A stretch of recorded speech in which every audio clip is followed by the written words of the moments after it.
Good evening, everybody. Welcome to Huge Pop Entertainment. Drop the mic zone tonight. Our guest, he was in MMA. He has a band called Shotgun Savior. He's done WWE, TNA. Welcome to the show. And matter of fact, I have to say he's an ECW guy. Welcome to the show, Goth Black. How you doing, my friend? I'm great, man. That music in the intro was the greatest thing I've ever heard, man. That guy's voice and that amazing guitar. My God, what an amazing band. Shotgun Savior, man. Check them out, because I'm blown away, man. Those guys are amazing. And that girl playing guitar is smoking hot, man. Oh, man, what a great band. She is. It is. And that song's great. So, man, I have such a pleasure to have you on the show, man. I really appreciate you coming on the show. Thank you. I cannot wait, guys. You're going to hear everything from time in the adult entertainment, Shotgun Savior, WCW, NWA. We're even going to break down the fourth wall with some people that Goth Black has some things to say. And again, that was some awesome, I think I'm going to say it's a guitar riff. That was an amazing guitar riff. And the lead vocals, I think, is sitting right next to us. So, yeah, man, I do the singing and she does the picking, man. She's, I always, people say, oh, he's going to put her over because it's his old lady. I'm like, watch her. And they're like, oh, shit, So I have to start this off with this. I never started off with a guy in the chat, but I have to start it off with a guy in the chat. The guy on the top right's birth certificate is an apology note for the condom factory.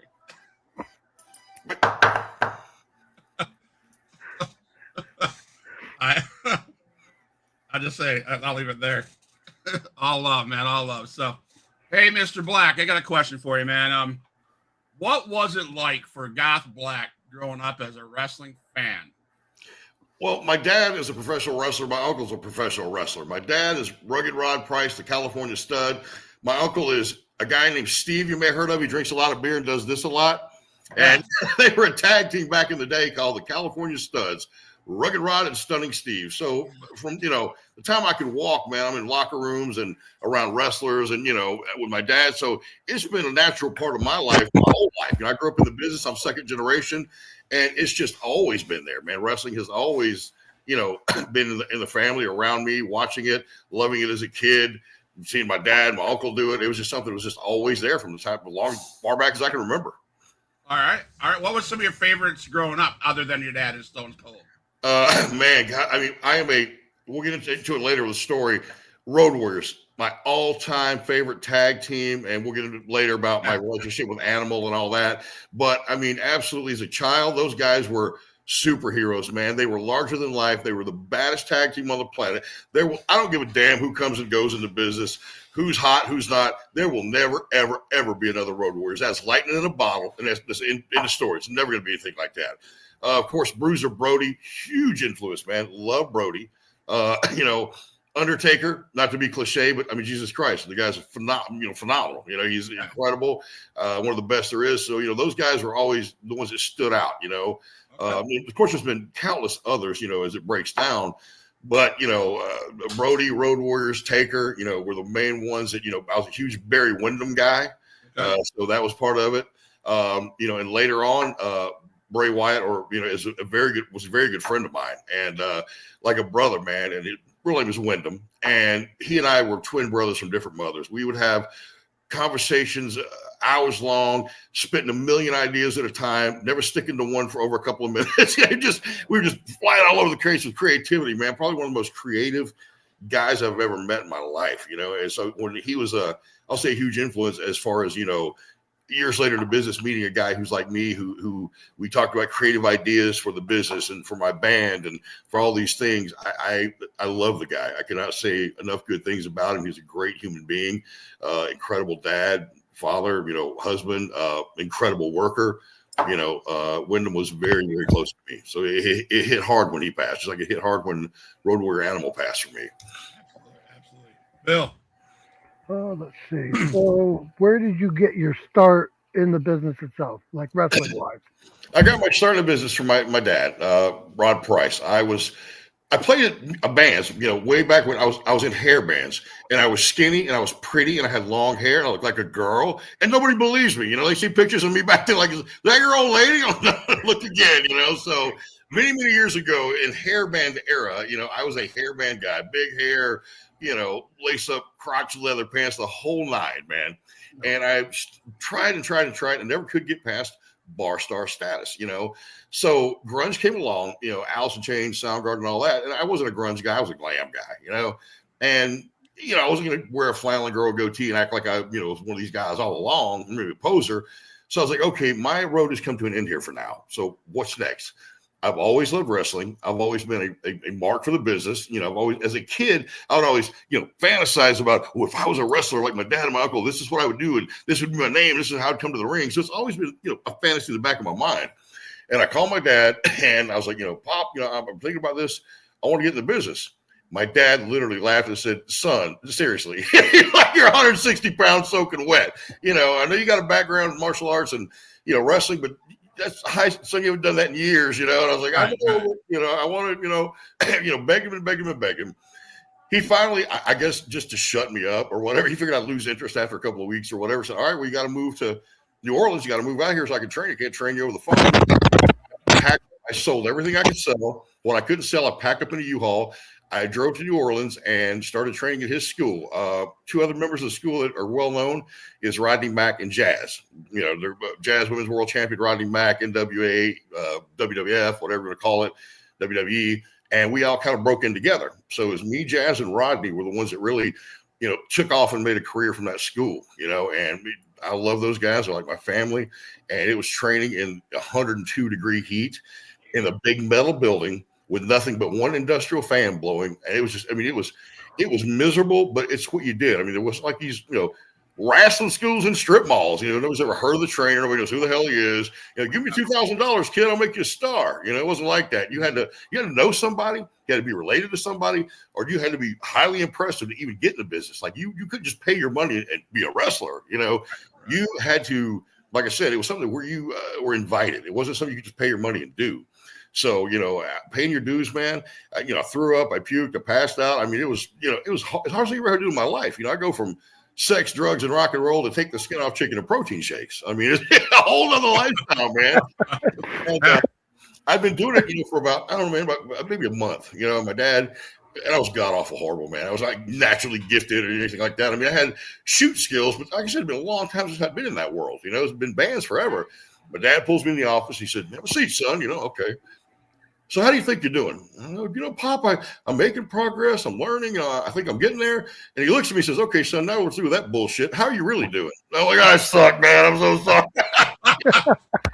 Like, you're a referee, you got a good voice, maybe you can be a manager, you can talk good. And I was like, Pop, I can't fail at this. I felt like I had failed at music because I didn't achieve, success nationally. I said, I can't fail. I've got to succeed in this. And I begged him. And he said, okay, here's the thing, man. As of this moment, I'll train you, but your lifestyle changes. You're behind the 8 ball. You got to make up for lost time. Okay. He said, first of all, those cigarettes here in your hand that you hot box every time we have a break, those are a thing of the past. I was like, you got to have cardio. I said, okay. He said, and your diet changes. You're going to start working out in the gym. All your extracurricular activities change as far as, gimmicks. He's like, there's no, no smoking, no drinking, no doing whatever you're doing, And he said, and everything changes from this point. And if you don't do that, then I'm not going to train you. Don't, love you. Don't waste my fucking time. Right. Shooter, man, and plus, he can't be, coddling me with other students down there. He expects as much out of me as anybody. I never got a free ride. I'm not David Flair. Oh, did I say that out loud? Anyway, so I went down there, man. Not wrong. Busted my ass, man. I remember going home, to my girlfriend I had at the time or whatever. And I'm in the house and I'm pouring out a beat of beer and I'm like flushing my weed. And I was like, what are you doing? I said, my dad said he won't train me if I do this. He's like, he's 2.5 hours away. And I'm like, he'll know. Oh, no, he'll know. I was scared to death, man. So, I gave up all that. I was sitting in the office. He said, make a decision, son. I just bought a pack of smokes, man. I smoked one. And my pop looked at me and said, what's it going to be? He said, I don't mean you wean off. He said, I'm saying cold turkey on everything. Oh. I can't smoke. I can't smoke cigarettes. I can't drink. I can't eat a cheeseburger. Like everything, cold turkey. Everything changed. And I looked at him, man. I said, it's okay. Crumble up the cigarette pack, threw it in the trash. And the rest is history. This is how committed. This is what bothers me today about guys and girls in the business. How bad do you fucking want it? Don't cry. First of all, the business don't owe you a damn thing. They don't owe you nothing. You know, Mhm. how bad, what are you willing to sacrifice? I packed up and moved, from Atlanta to New Orleans. I used to drive. I got a job working in a adult entertainment establishment. We'll cover that a little bit later, but I was working there and I was training for my dad on the weekends. Yeah. So my weekend consists of this: Friday night, go to work at 8 o'clock, get off work and get home about 5 a.m., sleep for 2 hours, get up and drive 2.5 hours out to my dad's wrestling school. Spend 4 to 6 hours in this hot ass, wrestling school building, whatever, drive 2.5 hours back, take a shower, get ready, and maybe get a 2-hour nap. Okay.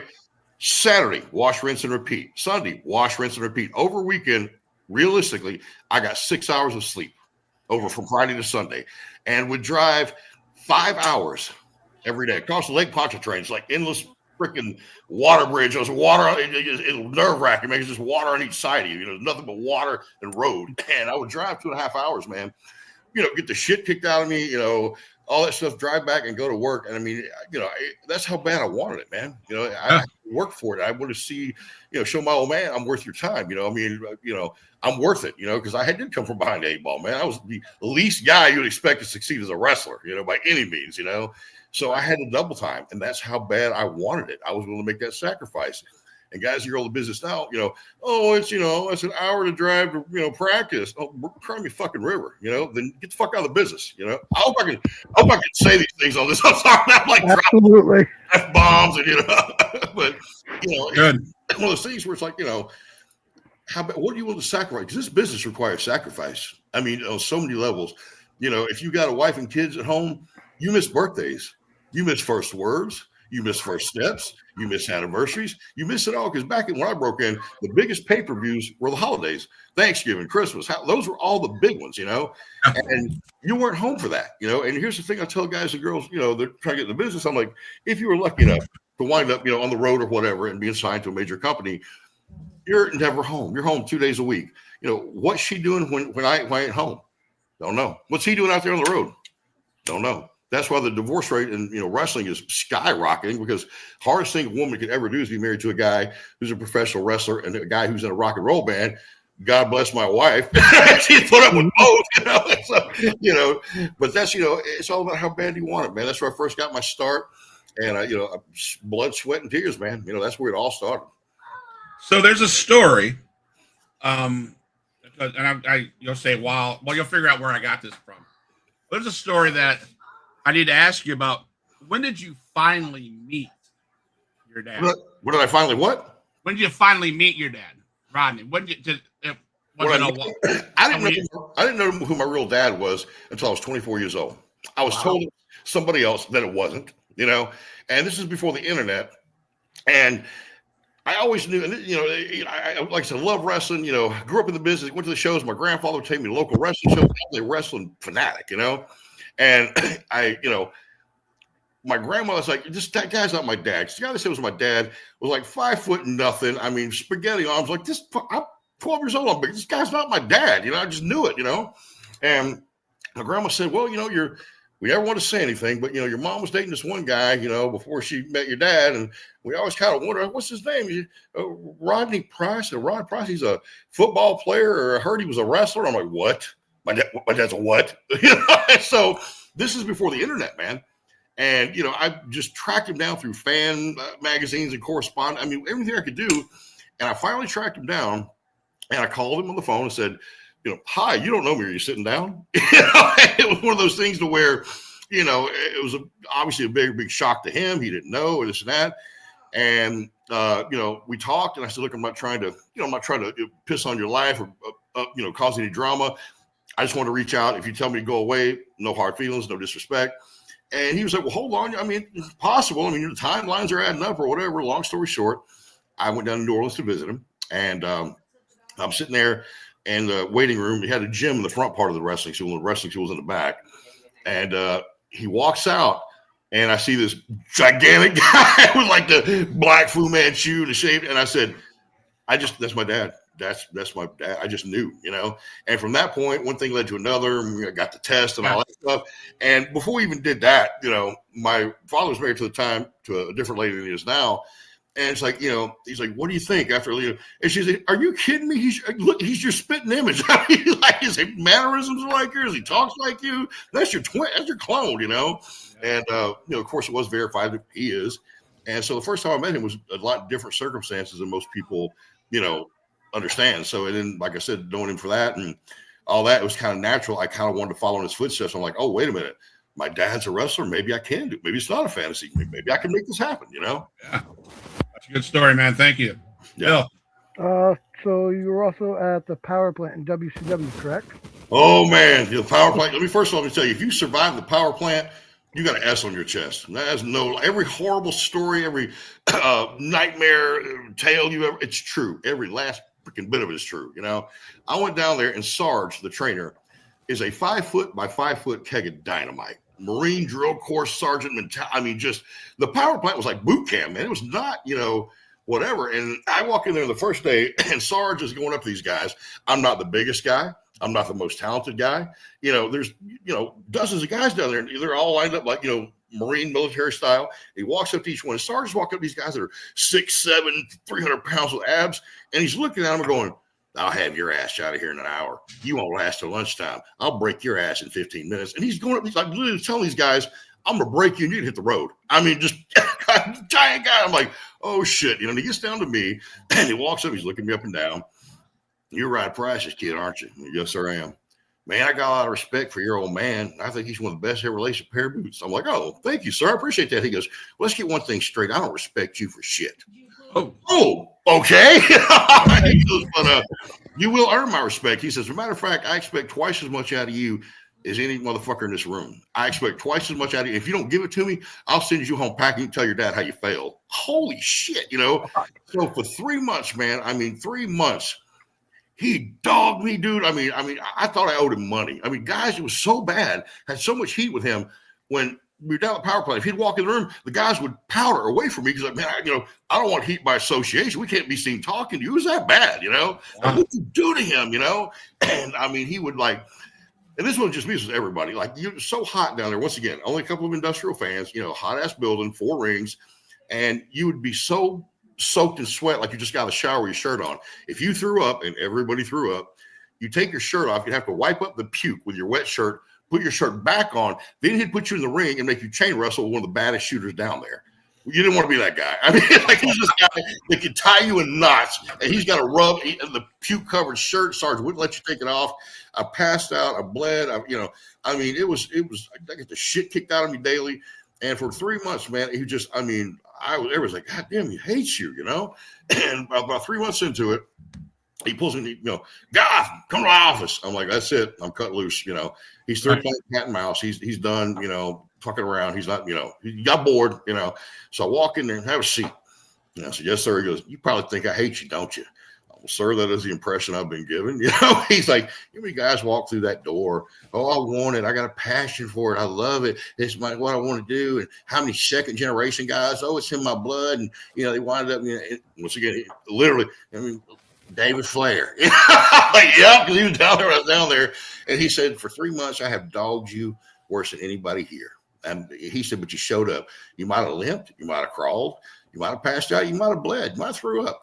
But every day if you had to crawl up them ropes, you brought your ass to the ring, to the power plant, and you hung in there for 3 months. And he said, you've proven you're worth my time. There's nothing I won't do for you. And he stuck out his hand and he shook my hand, and that was earned.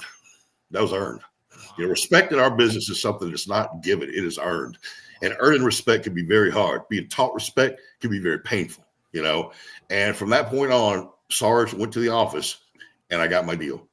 All because of him. They said, who's down there? Who's doing good? Who's the prospects? Who's, Goth, and so every break I got in WCW, every, thing that worked out for me there was all due to Sarge, but I earned that. It was not, oh, you're Rod Price's son. You're, Austin's your uncle. Oh, yeah, come on. You're welcome. Welcome to the family. No, it wasn't like that at all. Nope. I had to prove more than anybody else because he expected more out of me than anybody else.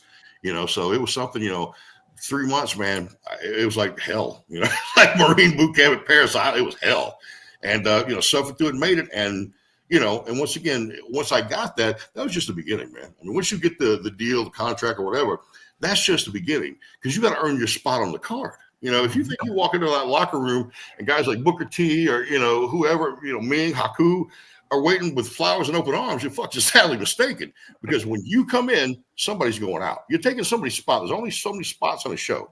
Mhm. And when you go in, somebody goes out. So they don't want you there. Especially some guy that, you know, they're coming in the door, you know, just starting the business, only been there a couple of years. I mean, by the time I went to the power plant and got my deal with them, I'd been working for about 2 years. So I was by no means a veteran, you know. And like I said, I had some strong points. I had some weak points. I wasn't the best guy down there, physically or, whatever, you know, or ability to work wise. I mean, I learned, but, you know, I would say this, and the thing that changed it for me is I could talk. And Shawn Michaels will tell you 99% of your work is done behind that microphone. If you can't talk, you have a serious disadvantage to start with. And, you know, I'm down there one day and we're, you know, doing all these drills and all this stuff. And, you know, we do like a promo day or whatever. You know, guys, they put you in front of a camera and they're like, all right, guys, you know, scenario, you're working Scott Steiner at Halloween Havoc for the championship match. You got 2 minutes. What do you say? And these guys are like, at Halloween Havoc, I'm going to prove to these people, prove to you that I'm the best. Dog shit. I'm the same shit you've heard a million times, you know. And, you know, they're like, okay, Goth go. And I'm like, you know, let me tell you something, Big Papa Pump. I think you're Big Papa Chump. After I beat your ass in that wrestling ring, I'm going to go back to the hotel room. I'm going to roll up a fatty, smack that bitch on the ass, and make a holler, who's your daddy? And they were like, the room went silent, you know, just fucking dead silent, you know. And Eric Bishop, he said, wow, give me another one. I'm like, oh, shit, you know.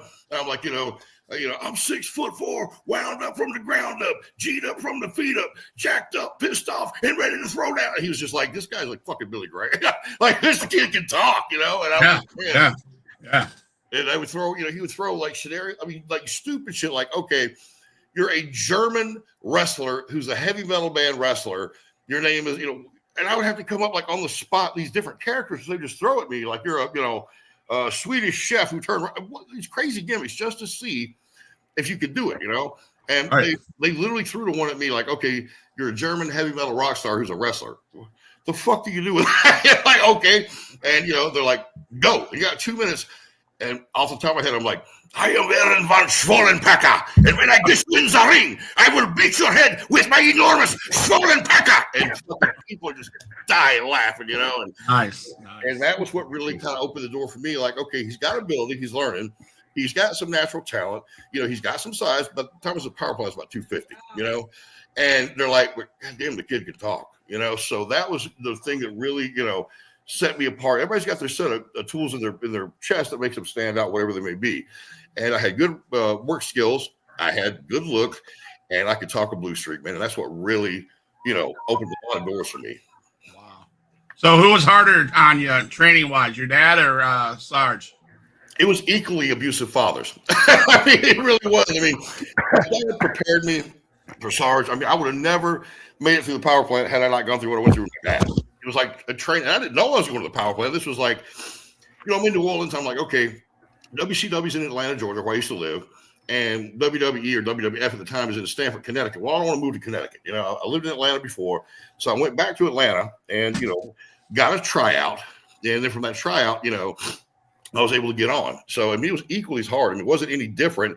It was both brutal. I mean, they're both, you know, hard wet, conditions as far as the heat, you know, throwing up, getting sick, blowing up. I mean, it's all the same. But I would have never made it through the power plant if it wasn't for Rod Price 101.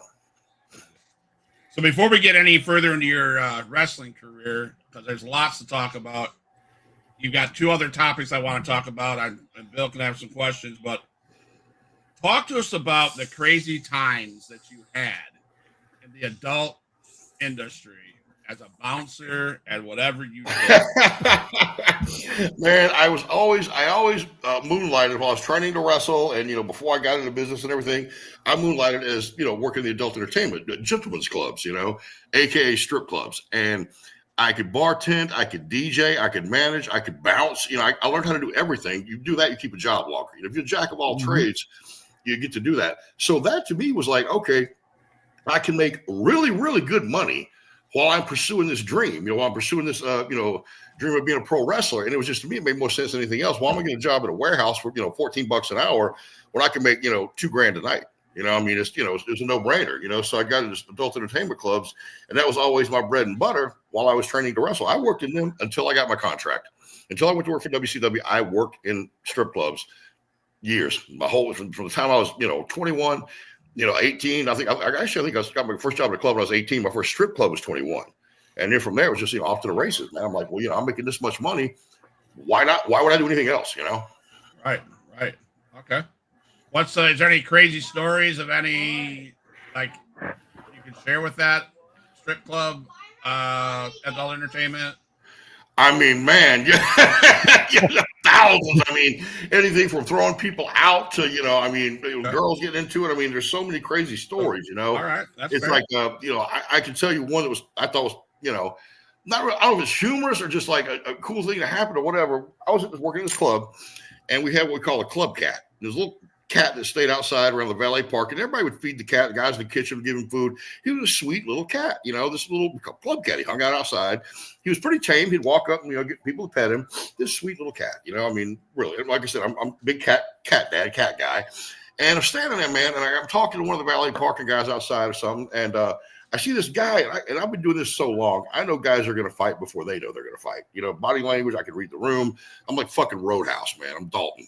That's me in a club, And this guy's looking at his friend. He's like, what the fuck is he doing? And his friend's like, no, don't do it. Because I understand, like, what is he doing? And I'm like, what the fuck is he about to do? He comes running. His intent was to punt kick this cat, like kick the cat across the parking lot or whatever. So once I see him going to a sprint, and the way he's living, his friend's like, no. I was like, I know what he's doing. So I'm standing there, man. And right at the last minute, I turned around and I clotheslined the piss out of this guy. I mean, at the time I'm 300 pounds. I clotheslined him so hard, it spun him 180 and knocked him out of his shoes. He landed snoring and pissed and shit on himself, And, he's just like, and I'm throwing the boots to him and they're trying to pull me off of him or whatever. And they get me back in the club or whatever. And my other guys I work with, they said, man, get the fuck out of here. Get off the property. I said, what, man? Just a fucking cat. Just a cat.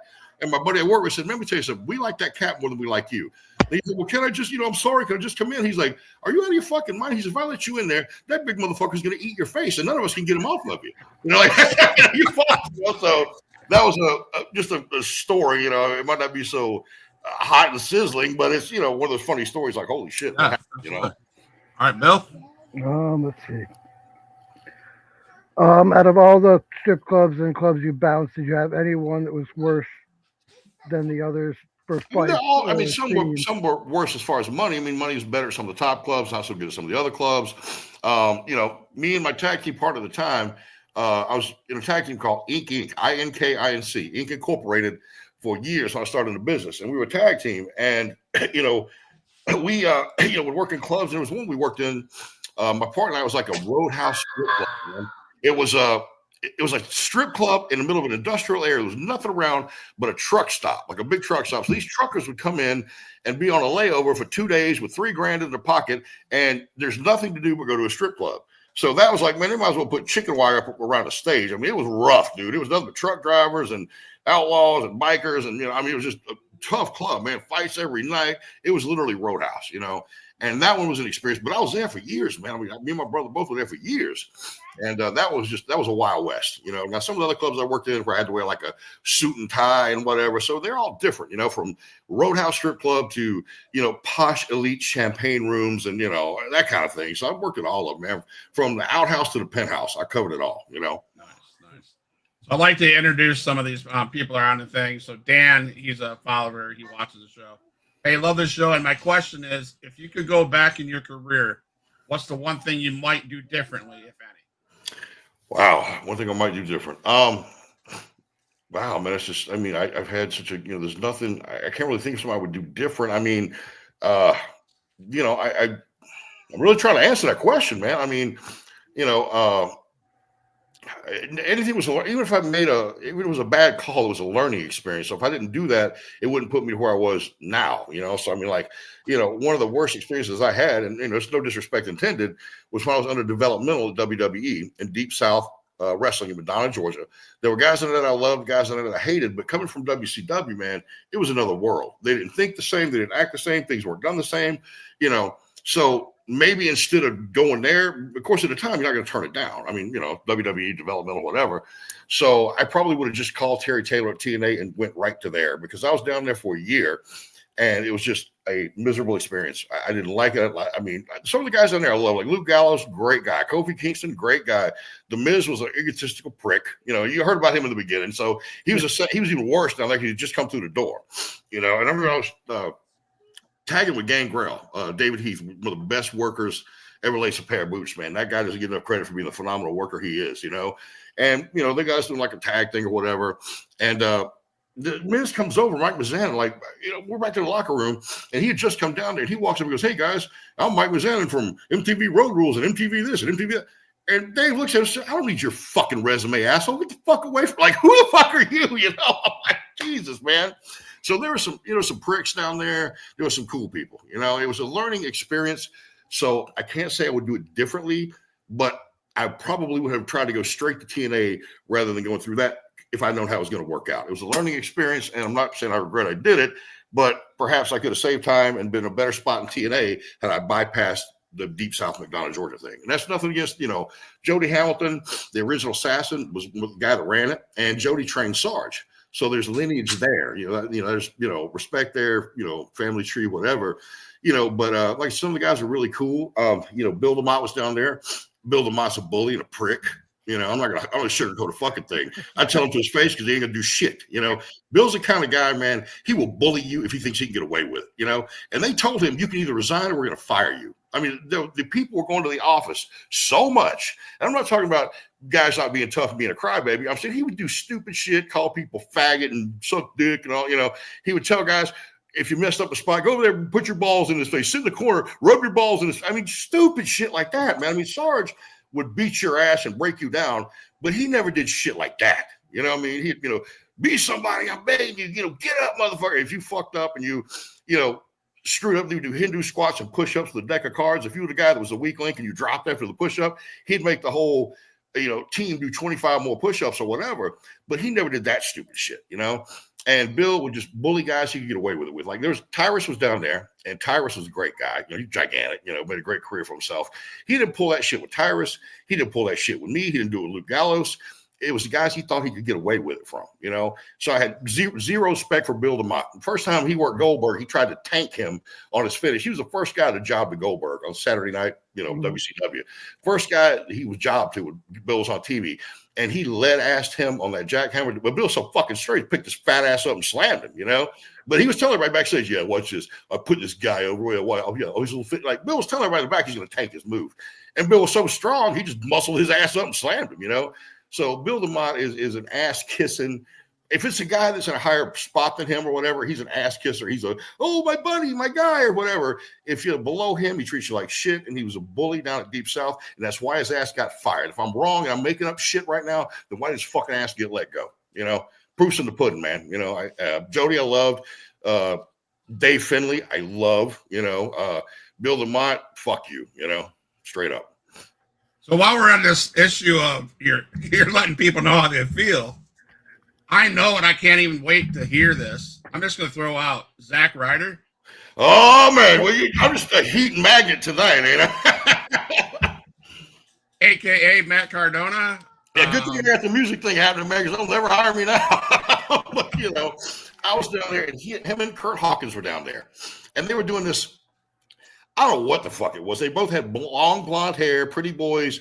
I don't know what it was. They just looked like Barbie doll boys. I don't know what the gimmick was. That they weren't twins, but they looked alike with long blonde hair and matching tights and all that. But they were just really effeminate looking guys. What's to say, And we're doing this thing one time in the ring, and we're doing like a round robin. Like everybody's on the ring apron, and you just tag. It's like a battle royal where you tag in, but two guys in the ring. So you tag anybody. They get in, you get to work with everybody, people with different styles, different sizes, whatever. And you got to have a good match or a good spot with them or whatever. So I get tagged in with whatever fuck you want to call him, Zack Ryder or whatever. And I get him in the corner, man. And I went to chop. I chopped him once, and I went to do it again, and he covered up. And I was like, you fucking pussy. Like, what the, And I said, put your fucking hand in. And he's, no. And, like, what the fuck? And, from that point on, I lost all respect. Not because I have a whole lot for him, but he was one of those guys, man. He is all show and no go. I don't give a fuck how jacked up you are on the gear. He's an ass kisser. That's an ass kisser politician. In a real fight, he couldn't bust a grape in a food fight, man. Neither could fucking his buddy, Kurt Hawkins or whatever. That's why they were job guys for so long. He couldn't get over. You know, they pushed him to come out. If Zack Ryder shoved his head up John Cena's ass any further, he would suffocate. He used to carry his luggage. He used to I'm like, why don't you just get on your knees and blow him, man? Right? Just get on your knees with John right now, just blow him. You know, he was such a, punk. You know, I mean, I don't give a fuck if I get heat for this. A lot of people like him, and that's cool. A lot of people in the business, I have friends that are not friends with my other friends. That's just the way the wrestling business works. But from that one day, we covered up on the chop, and he was always whiny, and he was always trying to kiss ass in politics instead of actually put in the shit and the work. I just lost all respect for him and his partner and never got it back. And, like I said, I mean, these guys, he's back with the company now. So obviously his girlfriend, Chelsea Green, got him a spot, his wife, whatever the fuck she is, So I think that's why he's there, obviously, even though she can't get over with a fucking forklift, and, somebody likes him. He's got a job making money, but I've just never thought he's all show and no go, man. Like I said. I met the guy one time. As a matter of fact, I reached out to him like I reached out to you. Yeah. His response was, you couldn't wipe my ass with your $500. I'm like, I wasn't planning on paying you $500. He goes, that's the problem. Wow. See, that's what I'm talking about. A prick. He's just a fucking prick, man. I mean, I seen him at the River City WrestleCon the following 6 months later. He walked up by my table. He looked at my wife and laughed and walked. He goes, I got better things to do. I'm like, I would have stomped a mud hole. I mean, I know everybody's not 6'4" and 325. I mean, I get it. Everyone's not the guy I am, but that's what he does. He's a smart ass, punk ass. But if John Cena was there, he'd have his tongue up his ass. I mean, it just, it's that kind of guy. He's such an ass kissing parasite. When he did that gimmick with Edge, him and his partner, they were doing like the lookalike Edge or whatever the hell they were doing. Man, they were just swinging on Edge's nuts. So I'm like, good God. I mean, they're just, oh, I love that gear, man. You always have the best gear. You always look so cool, man. Dude, you're so awesome. I'm like, oh, my God. Once you get on your knees right here in front of everyone, just go ahead and blow him right here in front of him. It's just so disgusting. When you don't have talent and you can't get over, the only thing you can do is politic and kiss ass, Yeah. I rest my case. I'm shooting with you because you had an experience with him yourself. There are more people had experience with him like you than there are other people that didn't. Some people love him. Some people hate him. I'm one of the guys that I can give a shit less about him or his partner. Yeah, I'm right there no with respect. No respect. So, Bill. I agree on the Cardona thing. Me and him have had some figure spats over the years. Yeah, he thinks I'm like, you're just because you kiss John Cena's ass doesn't mean you're John Cena. He thinks he's a much bigger star than he is. And he got on the gear, so he's all jacked up now compared to being a little skinny guy. But once again, these guys, this is the thing with me, man. I'm old school. There's a difference between sports entertainer and professional wrestler. When I got into business and watched my dad and watched my uncle, I never said, I want to be a sports entertainer. No, I said I want to be a fucking wrestler. And that's what I did, And the difference is sports entertainers are guys who pretend to be tough. Wrestlers are legitimate badasses. Big difference. Stan Hansen was not a sports entertainer. Bruno Brosey was not a sports entertainer. Road Warriors were not sports entertainers. They were wrestlers. Ole Anderson, not a sports entertainer. Wrestler. So when all these sports entertainers came along, it was code word for these guys are bitches. They look like they're tough, but they're really not. And that, to me, that's what sports entertainer means. I think it's the stupidest fucking term I ever heard of. And I think guys that are proud to call themselves that don't belong in the business anyway. Because basically, you're not a wrestler. You're, a guy pretending to be tough. Yeah. Bill. Let's see. So you keep bringing up the Road Warriors. So you and the Road Warrior Animal later on worked together on a tag team? Yeah, first of all, growing up idolizing these guys. When me and my brother were in a tag team, any tag team I've been in, like the Road Warriors were the inspiration. I mean, why set your sights on anybody else that's second best? I'm no disrespect to the other tag teams, Rock and Roll Express, Midnight Express, all these great tag teams. No one could touch the Road Warriors. They were mythical. You couldn't touch them. I got on my old school Road Warriors gym T-shirt right now. That's how far I go back. And I just idolize the guys. Well, Animal was working with a tag team. I forgot what the name of it was, but it was Crimson from TNA and Jax, Jax, a guy. And both good guys or whatever. Crimson had a basketball player build. He was muscular, lean, but he was very tall. He wasn't really big as he was tall. He had a good body, but he wasn't Road Warrior. He was, tall basketball player. Jax was a shorter guy, great, jacked up, no pun intended, who passed away. God bless him. He's a great guy, and they were doing, I forgot the name of the gimmick, but they were doing this gimmick and Joe was managing them. Okay. So for whatever reason, Joe no longer was managing them. I don't know why. I'm not going to speculate why. The relationship ended. you know. And there was a promoter named Eric Nelson who runs Stranglehold Championship Wrestling, which I've worked a lot for. And he's good friends with a lot of guys, that veterans in the business, Sergeant Slaughter, all these old school guys. He's a great promoter, an honest promoter. I know that's fucking unheard of, but, you know, he pays the guys well. He's a good guy. And I was on shows, you know, with Animal. And before I ever met him, when me and my brother were doing the ink gimmick, we wore face paint and we wore dog collars, spiked dog collars. Before I ever did that, I got in touch with Joe and reached out to him and said to my dad, you know, I said, hey, man, we're doing this tag team. I know you've been ripped off a million times. We're paying homage. You're our idols. You know, we don't, you know, we wear face paint. It's not like yours. We do wear the dog collars, you know, because this is, you know, you guys are our idols. If I don't get the blessing from you, I won't do it, you know, unless you give me the okay. And Joe said, well, you know, send me some footage of you guys. He's not just going to say, yeah, anybody, you know. And I sent him some footage, and he's like, okay, yeah, you guys are the real deal, man. I don't have a problem with it. You know, thank you. And I was like, oh, thank you, sir. Thank you. So he had respect for me from the get-go, because you know how many guys have been out there and tried to be Road Warrior ripoffs? Thousands, you know. And and most of them are just fat guys. Most of them, you laugh at it. You know, it's like, oh, my God. It's like all the guys out there trying to be Sting. You know, I'm like, Sting never looked like 10 pounds of shit in a 5-pound bag, buddy. Drop it, you know. I don't care if you got a bleached blonde flat top, you know, got a body like a melted fucking candle. You know, stop. You know, so you know, Joe, Eric was talking to him. He said, "We're gonna manage, you know, another tag team." He's like, I don't know, man. You know, this and that. He kept getting in his ear, man. Rod Price's son, Goth. I'm telling you, man, Goth guy. He just kept getting in his ear. And Joe started really watching my matches. You know, at this time I was a singles competitor, and he just, you know. And he went to Eric and, you know, was like, okay, I do like this guy. I mean, I like him. Anyway, he got to know me working shows with me. So, you know, there's a lot of respect there and we got to be friends or whatever. But, and the booker, Eric, said, look, man, I got him and I got a guy in New York as his partner, a guy named Rage. And Rage is, you know, like me, big, jacked up, tattooed guy. You know, we look like fucking Road Warriors, man, you know. And Joe, you know, agreed. He liked me and, you know, he agreed and whatever, and we started working with me. And it was like a dream come true, man. This is like a kid. You want to hang out with Superman, all of a sudden you are. You know, it was just mind blowing, you know. And he would give me so much good advice and tell me things, this and that. And he was managing a tag team. We were called Legion, and he gave us that name. So anybody say anything else about it, you know, he gave us that name. We weren't Road Warriors or the Legion of. We were just Legion. That was what he christened us with, you know. So, you know, we did that. We wore the face paint. We didn't wear Road Warrior face paint. We wore our own face paint. But with him out there, you know, it was what it was. And we'd come in, slide underneath the bottom rope and come up beating ass. I mean, we were legitimately like those guys. We were real wrestlers. We weren't sports entertainers, you know, and we were, you know, legitimately tough guys. And Joe had all these plans for us, man. Like, we're going to go to Japan. I've already been talking to people over there. Maybe we're talking to AEW, you know, this and that. Well, Joe had all these plans and managed us on some independent shows and stuff. And man, it was lightning in a bottle. Like, I go, here we go. This is it. This is, you know, here we go, you know. And unfortunately, Joe passed away during the midst of all this. Now, with that happening, you know, Rage and I still tag together, you know. But the thing is like, without Animal there making it legit, to anybody that doesn't know, we're just another Road Warrior ripoff. I mean, we're a believable Road Warrior ripoff.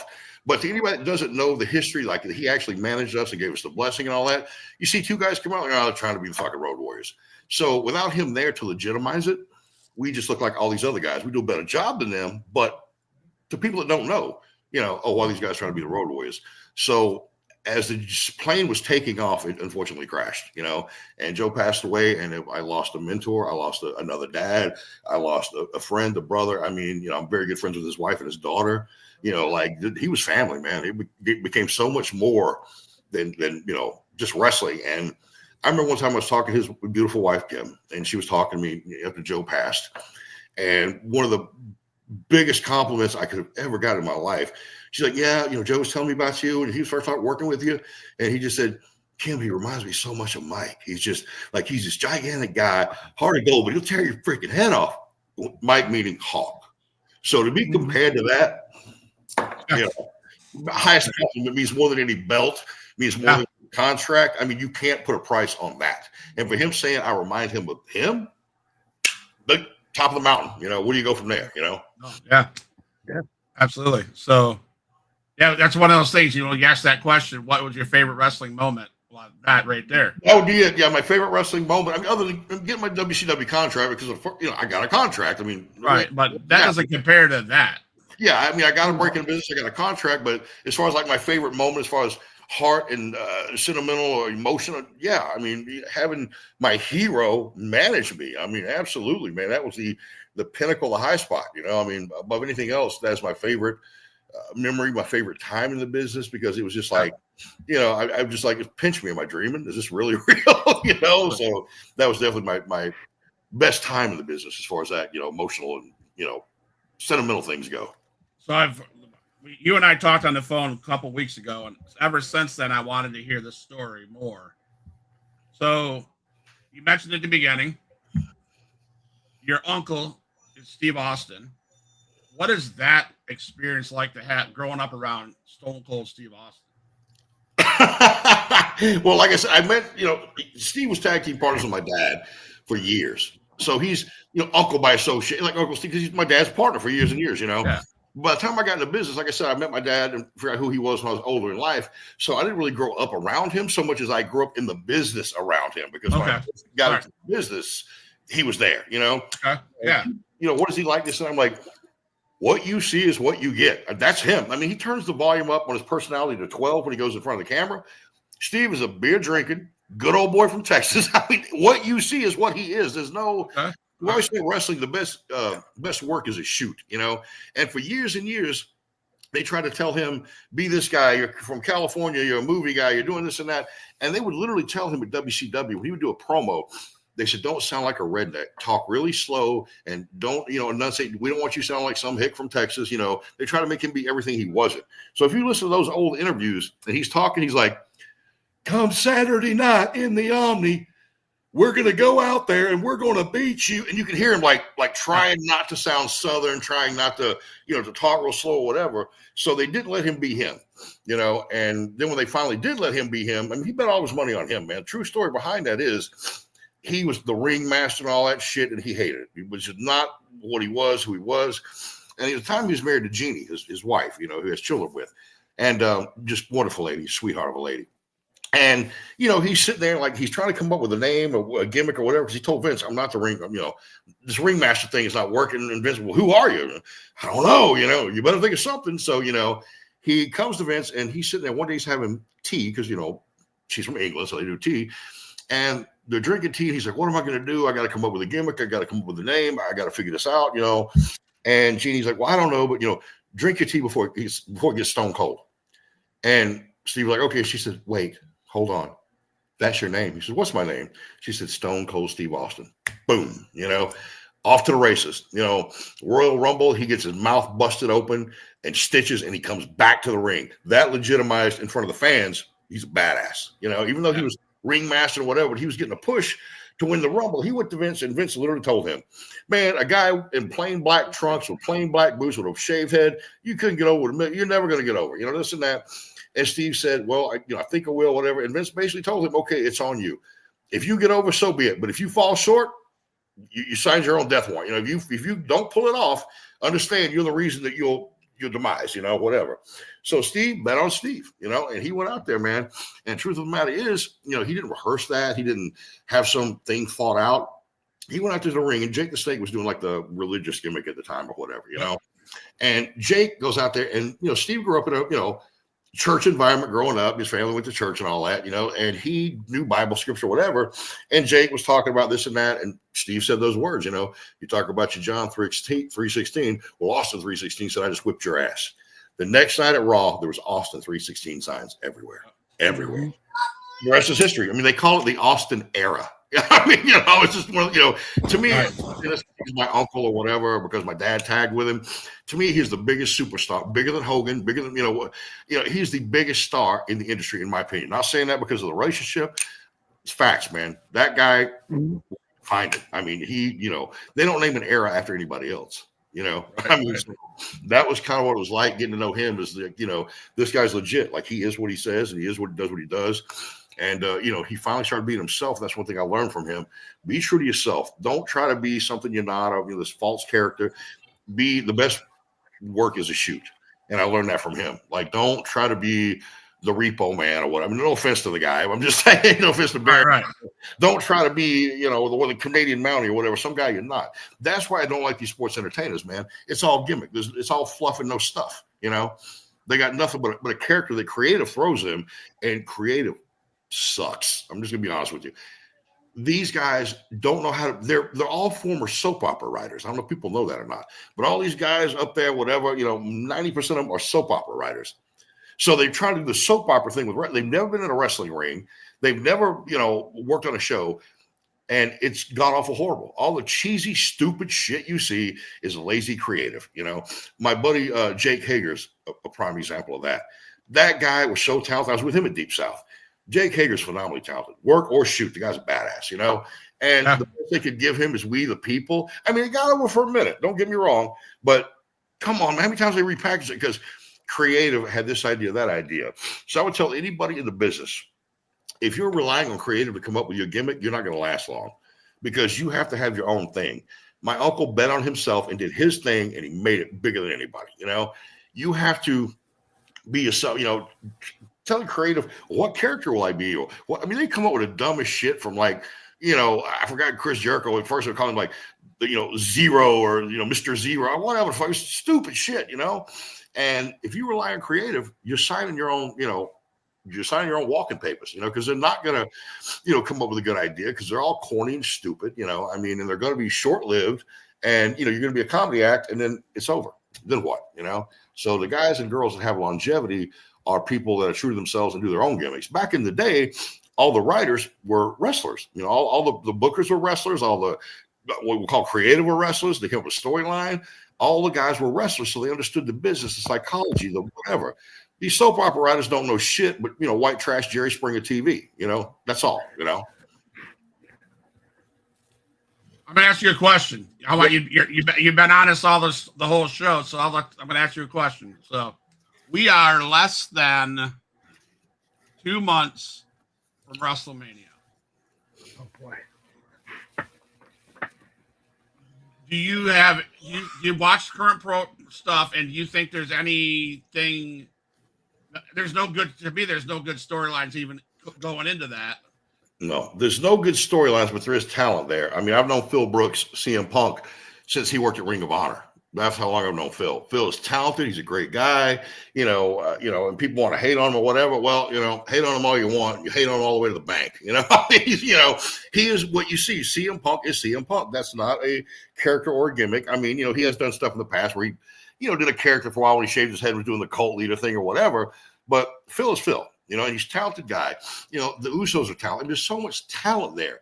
And what kills the talent are these stupid ass redundant storylines. Guys working the same guys over and over. They can't let guys up and come and break the glass ceiling, because you lock down with all these guys that are veterans, and that's a good thing. I'm not saying they're not a draw. I'm saying, how are you going to ever have any future superstars if you lock it down and it's only Seth Rollins, Cody Rhodes, Drew McIntyre? If it's the same guys over and over and over in the same angles with each other over and over and over, LA Knight's been buried. I mean, the guy, Jesus Christ, the guy is white hot. And they're just like Rob Van Dam, they're dropping the ball with him. They should have had a title on him a long time ago. When they were in Saudi Arabia for that pay-per-view and they're chanting LA Night. I mean, the guy was red hot, white hot, over. And they shuffled him and buried him. And, now he's losing the matches. He's not winning. He's not winning anything. He goes for the challenge, and then he loses, and this guy is white hot. And if they keep screwing around, Shinsuke Nakamura. I went over to All Pro New Japan when I was at WCW for a talent exchange. New Japan is the best wrestling on the planet, in my opinion, right now. I mean, they've always have been. They're way more shoot-based. They don't give a crap about character so much as they're like, okay, what's the storyline? He's got the belt and I want it. There's your story. He's making the money. He's got the belt. I want that. That's the story, And these guys do damn near shoot style. I mean, we went over there, and my tag partner was a guy named Omen. And Omen was he's passed away now, one of my best friends. His name's Troy, his real name. And we went over there, man. And we get in there, man. And these guys are lighting us up, man. We're, practicing at the dojo. Man, they're kicking the piss out. I mean, I'm like, what the hell is, and they are just laying it into us, man. I mean, we work stiff. If you've got the power play, you work snug, you work stiff, you train by my old man, you work stiff. These guys were like straight shooting. Like, I'm like, what the hell, And we take a break. My partner, we're both big jacked up guys. I said, man, what do we do here? These guys are trying to kill us. He goes, I don't know, man, but I ain't gonna be the bitch. We go back in there. Let's show them how we do it. I was like, man, we're in a different country, man. I don't want to, I want, what, you sure about this? He's like, look, man, I'm not going to be anybody's bitch. He's like, these guys want to, shoot on us and be stiff with us. Let's show them that we can give it right back. I was like, well, this is either going to end epically well or epically bad. So I'm like, all right. So we go in there, man. Get back in the ring with these guys, and it's suplex. I mean, we're just stiffing the piss clothesline, stiffing the piss out of them. And, we take another break, and Muda comes over. And Muda's like, he walks over to us. He said, excuse me, guys. Do me a favor. You take it easy on the young boy. And my partner goes, Muda, you tell young boy take it easy on us. And Muda goes, oh, no, they know you shooter now. They know you shooter. So that was a great memory, man. So, like I said, they've got talent at WWE. I don't think they know what to do with it. And, Hunter is one of the best workers out there. Why he's approving this shit, I don't know. That guy's one of the best workers out there, and he's in that position. But creative comes up with these stupid storylines. Like, speaking of Chelsea Green, sorry, man, she couldn't get over with a forklift. She couldn't get a pop out of a Coke machine. I mean, she's stupid. And the Secret Service gimmick thing is horrible. She can't work, she can't wrestle, she can't promo, and then they stick a stupid gimmick. I mean, it's horrible. It's absolutely horrible. They got people there that are horrible, and they have people that dropping the ball on. Shinsuke Nakamura is where I was going with the original, Yeah, absolutely. That guy in Japan was one of the best, one of the biggest. That guy was the man, He comes over here. They don't know how to book these guys because they want to go by a formula. And this is what sucks with WWE. And they want you to go by formula. Okay, make sure you hit 2 taunts, do your finisher, make sure he gets 1 comeback, he blows the comeback, then dive over the top rope onto the floor. Like, they have a formula they want you to go by. And in Japan, they're like, okay, he's going over, you're going under, give me 10 minutes, boom. And you do it yourself, But once again, they got these guys, and they're limiting them. That's why Asuka, Shinsuke Nakamura, all these guys that came over, come over from Japan, and they're huge stars in Japan. They get here, and they put the chains on them, Do our formula. Wrestle. Look at Finn Balor. Man, that guy was, Bullet Club and Finn Balor. Look what they reduced him to. I mean, he's still there, but that guy is, all the stuff they're doing with these writers, is just horrible, man. Like I said, they got the talent there. They're not pushing the right talent, and they're doing the cheesy storylines, which buries us. If I see one more guy in all black with a hoodie coming out there and curb stomping somebody, I'm a fucking puke, man. I mean, come on, man. It's it's a sad state of affairs. I just think this lazy creative. They've always been lazy, and they've always been horrible, and nothing's changing. So you let wrestlers or guys that retired wrestlers write these storylines because they understand the business. You're going to get that sports entertainer bullshit, which is horrible. You mentioned the people that I feel like they're going to drop the ball on, and I mean, I might be wrong. This is my opinion. Look at Braun Breaker. You put him in the fucking Vision. That's dumb. That guy should be. And look at Obafemi. Yeah. Big son of a bitch. Oh, he's great. I love that guy, man. Yeah. I've known Braun since he was a kid. Obviously, working with the Steiner brothers, he'd come to the shows when he was a kid, And, known him from back then, like I see him now, I'm like, that guy, he did it old school way, First of all, why are you calling him Braun Breaker? He's a fucking Steiner. Right. Come on, man. I know you want to keep the fucking Steiner. Right. I mean, you want to keep the copyrights to the name. That's why they give him these names so WWE can own the rights and all that shit. Mm-hmm. Jesus Christ, man. He's fucking Steiner, man. So he does that, and they got him in this Vision and all that shit that doesn't make sense. Let that guy go out there and be the next Brock Lesnar, because Brock's going to retire soon. He's not going to keep going, man. I mean, he says it himself, And the thing about wrestling, I've always said this, once again, difference between sports entertainers and wrestlers, legitimacy. When the Road Warriors came out of that curtain, you knew somebody was getting their ass handed to them. Yep. Even if you'd never seen them before in your life, when they walked out, you went, oh, shit. When Brock Lesnar walked out the first time, people went, oh, shit. And the fact that he's proven himself to be legitimate with UFC and all that is another thing. Braun Breaker walked to that curtain in NXT, and people went, oh, shit. So I call it the oh, shit factor, Legitimacy will always override anything else. If people see you and they go, okay, that guy for real is a badass, then you're over. I mean, it's, that simple. People like to see legitimacy. People like to see wrestlers. That's why guys like Brody was over so hard. Stan Hansen, the Road Warriors, the list goes on. Ming Haku, which is one of my very best friends in the business. I love that guy to death. And if you have time, I have a humorous story about Haku if you want to hear it. Absolutely. So I'm at WCW and they're repackaging Ming, or Haku, what it's called Ming at WCW. And this is when he came back out with like the big afro thing or whatever. They were repackaging him. Now he's not friendly, but if he doesn't know you, he doesn't know you, doesn't really hang out with you, associate with you. I see him in catering and I walk up to him, how are you doing, sir? Pleasure to see you. Thank you. And get the fuck away from him. It's just, he was that way, like you don't know him. So you don't, you wait till he comes to you if he wants to talk to you, Yeah. And I have seen him, oh my God, I've seen him literally kill people. I mean, I've seen him on the road just do things that are unhumanly imaginable, like break out of a set of handcuffs behind his back and pop them and pull them apart. I've seen him inhale pepper spray and laugh. I've seen this shit with my own eyes. The guy, ask anybody in the wrestling business who knows anything about the wrestling business, who's legitimately the toughest guy to ever step foot in the ring. Ming, hands down. Nobody, not even a competition.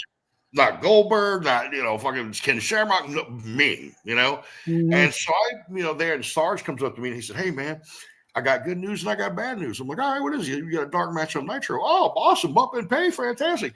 What's the bad news? You're working Ming. Oh, shit. Like, oh, my God. So, I walk up to him, man. And I've never done anything but say hello to him in catering, pay my respects and get the fuck out the way, And I walk up and I said, excuse me, sir, can I speak with you? He said, what's up, brother? I said, Sarge tells me I'm working with you tonight, sir. Tell me what you want me to do. I'll do everything I can to make you look as good as I can. And he kind of looked at me and he goes, all right, brother, you that thick Samoan accent. You big guy, right? We go out there. We're going to have a good match. You lay it in. Don't give me no pussy shit. You hit me. You lay it in. I'm like, oh, fuck, I'm like, okay. He's like, you big guys going to have a power match, You don't give me no powder puff bullshit. I was like, you lay it in. I was like, okay, yes, sir. Yes, sir.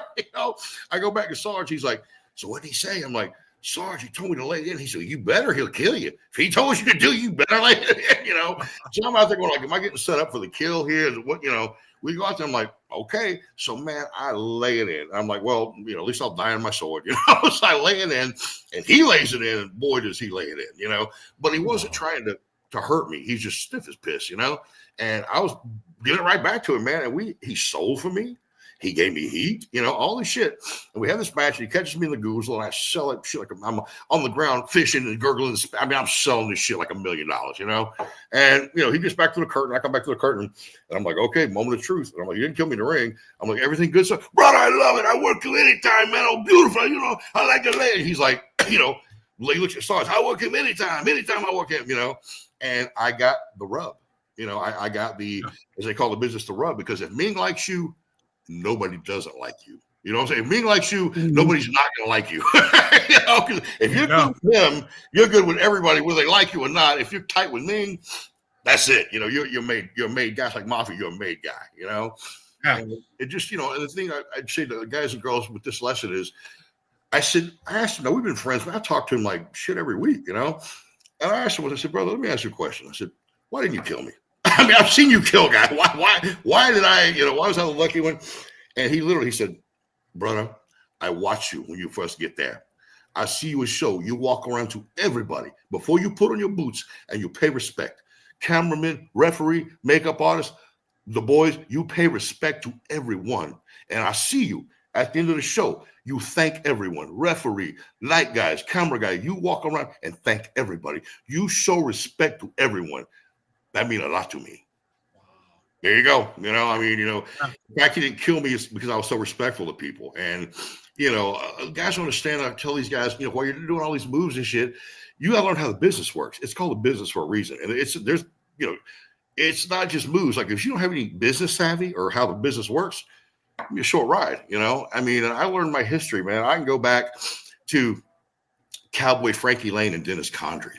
I can go to George Hackenschmidt if you want. I know my history because I care enough about the business to learn it. And case in point, an example. We were at WCW when Larry Zbyszko was a commentator.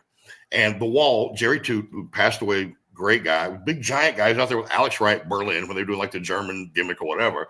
And The Wall's 7 feet tall, big guy. We're in, hometown of Atlanta, Georgia, and they're having what they call a spot where he's beating up some guy, and a bunch of baby faces run down the room to the ring to save him, like power plant guys, a couple of mid-card guys, whatever. And he's going to wreck them all. As soon as they hit the ring, choke slam, big boot, choke slam. And, it's a kill spot, man. I mean, it's a squash spot, and they're like, okay, we got some guy. We need a big guy. We need some big guys, somebody out there to make, the fans think or whatever. And I said, I'll do it. The Sarge kind of hit me, and I was like, he's like, oh, man, dude, it's a job spot, man. I said, will he get the segment over, Sarge? And he said, well, yeah, a guy like you, yeah, I'll get it over. You get him over. And I said, I'm here to get the show over. He looked at me and said, man, I'm proud. Okay, So the deal was all these guys were going to come down the ramp and, get job, boom, boom, boom. My music hits, and I come down the ramp, legitimacy. They see me, and they go, oh, here's the guy that's going to whoop his ass, So I run down to the ring, man. I slide in, and I go running with a clothesline. He ducks, comes back, catches me to choke slams me over the top rope, through a table onto the floor. That was my spot in my hometown, and it was literally the crowd. I've never heard a pop go from this to that. Literally, it was like, hey, oh, it was that quick, and I'm selling whatever. And we get back there, the guys are ribbing me like, oh man, nice spot. You sure to get, and they're all ribbing me and shit because I took the biggest bump anyway. Most guys call it a boot or a choke slam. I took the big one, I'm the biggest guy down there. And they're giving me shit and, all this stuff and making the jokes and ribs. And Larry comes around the corner. Goth, my boy, I am proud of you. You stepped up. You got the show over. You put your ego aside. You got the segment over. You got Jerry over. He said, you're a guy that I will work with anytime. He said, the rest of you assholes could learn something from him. Boom, respect. So it goes a long way, man. And just knowing how to conduct yourself in the right situation. I always put the show before my own ego. I always do what's best for the show. I always do what's best to get the show over, the segment over, whatever it may be. I mean, I'm not going to do some stupid shit that they tell me to do if it's creative and some dumb shit, But, a lot of guys are in it for their own ego. They're in it for their own, I got guys that walk up to me now in shows that have been in the business for a cup of coffee, Hey, man, I'm working you tonight, and check this out. I thought we start off, we go lock up, and I'll do a, inverted Frankensteiner into a tornado DDT, into a Canadian pile driver, into a vertebreaker. Then you kick out on one. Then I'll do a hurricane. I'm like, whoa, stop. We're not doing any of that shit. None of it, Well, why not? I'm like, number one, makes no fucking sense whatsoever. Number two, I'm fucking 4 times your size. Number 3, my fucking knee pads have more ring time than you do. So here's what's going to happen. We're going to go out there. You're going to do exactly what I tell you to do. I'm going to tell you what to do. You're not going to add, not going to subtract, take away. You're going to do exactly what I tell you to do. And you'll have a great match you can be proud of. Or you could go the other route, and I can just beat the fuck out of you for 15 minutes. I get paid either way. And these guys are like, what? What? That's just the way it is. Like, back in my day, man, I worked Bullet Bob Armstrong. Probably I was 2 years into the business when I worked Bullet Bob. My response to him was, hello, sir. Good to see you. I'm working you tonight. Let me know what you want me to do, boss. Just let me know. I'll make you look as good as I can. 15 years later, I mean, I worked Bob, many times through the years. 15 years later, I'm, a veteran now. Earned my time, did my thing, got resume, whatever. I worked Bob 15 years later for the first time. Hello, sir. Good to see you, Bob. How's your dad? He's doing well, Bob. How's your family? Doing good. Sir, I'm working you tonight. Let me know what you want me to do, boss. Yeah. 15 years later. And I always had a great match with him. Always had a great match. Did Bob take a spinning power bomb? No. Did Bob take a, spine buster? No. He didn't take my shit. We had a great match, and he sold for me because everybody's different. And that's what these guys understand. They want to email each other the spots a week before the match and rehearse it. Like, you duck 2 punches, I'll super kick you 6 times. And you do. And they got these guys just choreograph it out, and they don't understand that shit can change on the fly, I've been in the ring before and had 12 minutes and got cut to 3 because somebody went over time on an interview or whatever. So all that shit you rehearsed, out the window. You go out there, you're supposed to be the heel, I'm supposed to be the baby face. The crowd ain't buying it. They're, cheering the heel, booing the face. You got to flip it. You got to flip it that quick. Hogan and Rock, WrestleMania in Canada. Prime example. Hogan was the heel, Rock was the hero baby face, and they booed the Rock out of the building. You got to learn how to change. And here's another thing. You go to Mexico or Japan and you're working the guy. Chances are he doesn't speak English. So now what? You're going to call spots to him, email him your spots, go over 100 things? No. You got to call on the fly. You got to go by body language. All these things that these guys and girls now aren't trained to do because a lot of times they're trained by some shit trainer. It's some taking advantage of them. And I always tell guys and girls this. If you're going to get trained in the business, Go to somebody who's actually done something in the business. If you go, I got trained by, Johnny Lightning. Who the fuck is that? What's he ever? If he didn't get himself over the business, how is he going to get you over? Right. Find a reputable trainer like Jazz and Rodney have a wrestling school, or the Lance Storm, or who guys that have actually done something in the business. Because who trains you is your pedigree. Like it speaks volumes. Who were you trained by? Oh, Mikey Go Getter. Who the fuck is that? Right. I was trained by Lance Storm. Oh, I was trained at the power plant by Sarge, my father, Rod. So there's a big difference. And these, kids are like, they're trained wrong. They want to do 16 acrobatic finishers and can't run, tackle, drop down, hit loss, headlock, kick out, get it again. I've done seminars where literally like they flip it off the top rope and doing all this shit and cartwheels. I'm like, all right, guys, okay, you want me to do this? No. What I want you to do is lock up, literally. I want you to, tackle, drop down, hit toss, headlock takeover, kick out, get it again. They don't know how to do it. One of the most basic timing spots to get your timing down. It's like elementary wrestling school. Okay. They don't know who's taking the bump on the tackle. They don't know who's grabbing the headlock. They don't know because they're lost. They've been so busy practicing every finisher they can find in the book and every spinning corkscrew moonsault, but they can't run a fucking spot, and it has a lot to do with that. I mean, people look at you to get a job, are the veterans. I mean, yeah, these guys will slip through there, do acrobats and all that. But I try to tell you, like, Steve Carino's the guy looking at you. Shawn Michaels is the guy looking at you. These guys are the veterans. Arn Anderson, they're looking at you. And you go out there with some stupid shit, guy can't work. Next. So it's things like that. You have to have a trainer that's going to educate you in the business and how it works, the psychology. And if they've never made it in the business themselves, then obviously they didn't have that to begin with. So what are they going to do for you? Exactly. You got more time? You got time? I got a lot to ask. Man, I got all night, brother. I'm jacked up. I'm ready to go, man. All right. I just have to ask, you talk about people, real workers are real shoot people. And I had the opportunity to meet one of the wild Samoans, Samu. Did you have any experience with those? Are those as tough son of a bitches as they seem to be on everything I see? Man, I have worked so many Samoans. First of all, they're all cousins with The Rock. Somehow, some way, they're all related to The Rock. I tell you that right now. Ming's related to him. They're all related to The Rock. But I've been in the ring with different Samoans throughout the years, and from Ming, Haku, to all these different guys. And I have never been in a ring with a Samoan that was not talented, that was not legitimately tough, that was not an incredible worker. Whatever the reason being, any Samoan, and that Samoan dynasty, I've been in the ring with a lot of them. I never had a bad match. I never, had a complaint. And those guys are smooth as silk. They can all work. They can all get over, and they're all there to do business. I've never had a bad match with anybody that was Samoan ever. And yes, they are legitimately fucking tough. I mean, they really are. It's something in their DNA, whatever. I don't know what it is, but every one of those guys is legit. And every one of those guys can work because they take pride in their work. They're wrestlers, not sports entertainers. Yeah, Rikishi did the thing with the ass and all. I mean, I get that sports entertainment, but Rikishi can also work. Look what Rikishi did before he was ever Rikishi. Look at his history, So, those guys, man, they're gifted. It's like a wrestling gene or something. I don't know what it is, man, but those guys are gifted. Nothing but respect for anybody in the Samoan dynasty. I'm friends with most of those guys and worked a lot of them. And every one of them is top of the tier entertainment, man, top tier wrestler, So we're going to take a break from wrestling. And we're going to talk this.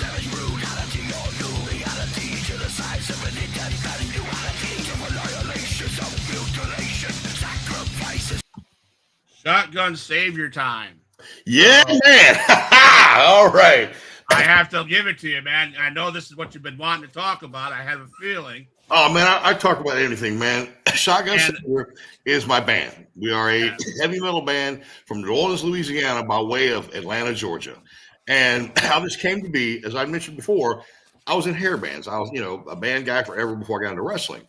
Well, once I realized where my bread was buttered, the band thing was no longer there. I mean, I'd sit at home and play in the living room and jam with friends or whatever, but I knew who my bread was buttered. I knew what my career was. I was happy with that. And fast forward, through, 29 years in the business, I've met musicians, I've met management companies, I've met producers. I I meet a who's who of the entertainment, because entertainment business is all the same. Wrestling, actors, musicians, it's all, meshed in there, Celebrities would come to the wrestling matches, they go backstage and meet them, and business people. So for 29 years, I'm meeting all these people, all this, building contacts. And my friend Chris Jericho comes out with Fozzy, and it takes off, and Chris was never a musician before Fozzy. He never played in a band. He never, sang in a band. We would have, he's a heavy metal historian. Him and I would have hours and hours of talking about obscure metal bands from Germany and Sweden, or Loudness, or, all these bands that we knew what they were. We were talking about them. And Chris knows his metal, And his guitar player, Rich Ward, has been best friends with me since high school. We went to high school together. We worked together, went to concerts together. So I have a strong connection with those guys, I've known them all for years. Well, fast forward, as years are, going through, I start getting little bits and pieces of, hey, man, you should do like Chris and start a band. You've actually played in bands. It'd be nice, man. But, like I said, I'm doing the wrestling thing. It's, where I make my money. Yeah, but those conversations turned into different management companies coming to me and saying, hey, man, you're really marketable. If you do a music thing, we'd like to see it. And hey, man, you guys are, if you ever thought of something, because they liked my showmanship, And I was like, oh, so now people that actually can make some wheels turn, that can actually have a chance to, make money in this, and, like, wow, you mean I could maybe do this as, something, instead of the wrestling or whatever. So through all these contacts I made through the years and all these friends I made through the years that were saying, we want to see it, we want to back it, we'll consider managing you, this and that. I said, you know what, man, fuck it. Why not? I love music. I've always loved it. It's always been my passion. It's never went away. And I said, you know what? If these people really want to see something from me, why not? I'll shoot for the moon, man.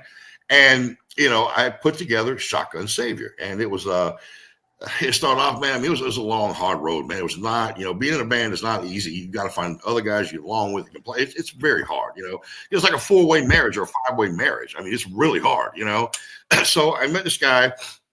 And through other musicians and people in and out the door, I met this guy, and he stayed with me for several years. He was a guitar player, and he could play bass, he could play guitar, could play piano. He's one of those guys, So we were trying to put together this thing called Shotgun Savior. So we recorded these songs in his studio, in his house. He had a nice studio in his house. We're recording these songs. Well, lo and behold, Mikey Thunder, our drummer, comes out and auditions, and he's in the band for a minute. Mikey left due to whatever reasons Mikey left. I mean, nothing bad. I think he had some personal shit going on, or the work was too much for his business. I don't know what it was, but the timing wasn't right. So he, gracefully bowed out. No hard feelings. Good guy. And, it's like, okay, so me and this guy are just writing music, writing songs. We're like, fuck it, man. If they like us, they'll hire a band for us. If you're good enough and a label likes you, a management company likes you, they'll find you players. I mean, they've done it before. Skid Row had no idea who Sebastian Bach was when he joined the band. He was in Canada, but the record company said, love your band, hate your singer. Love your singer, hate your band. Boom.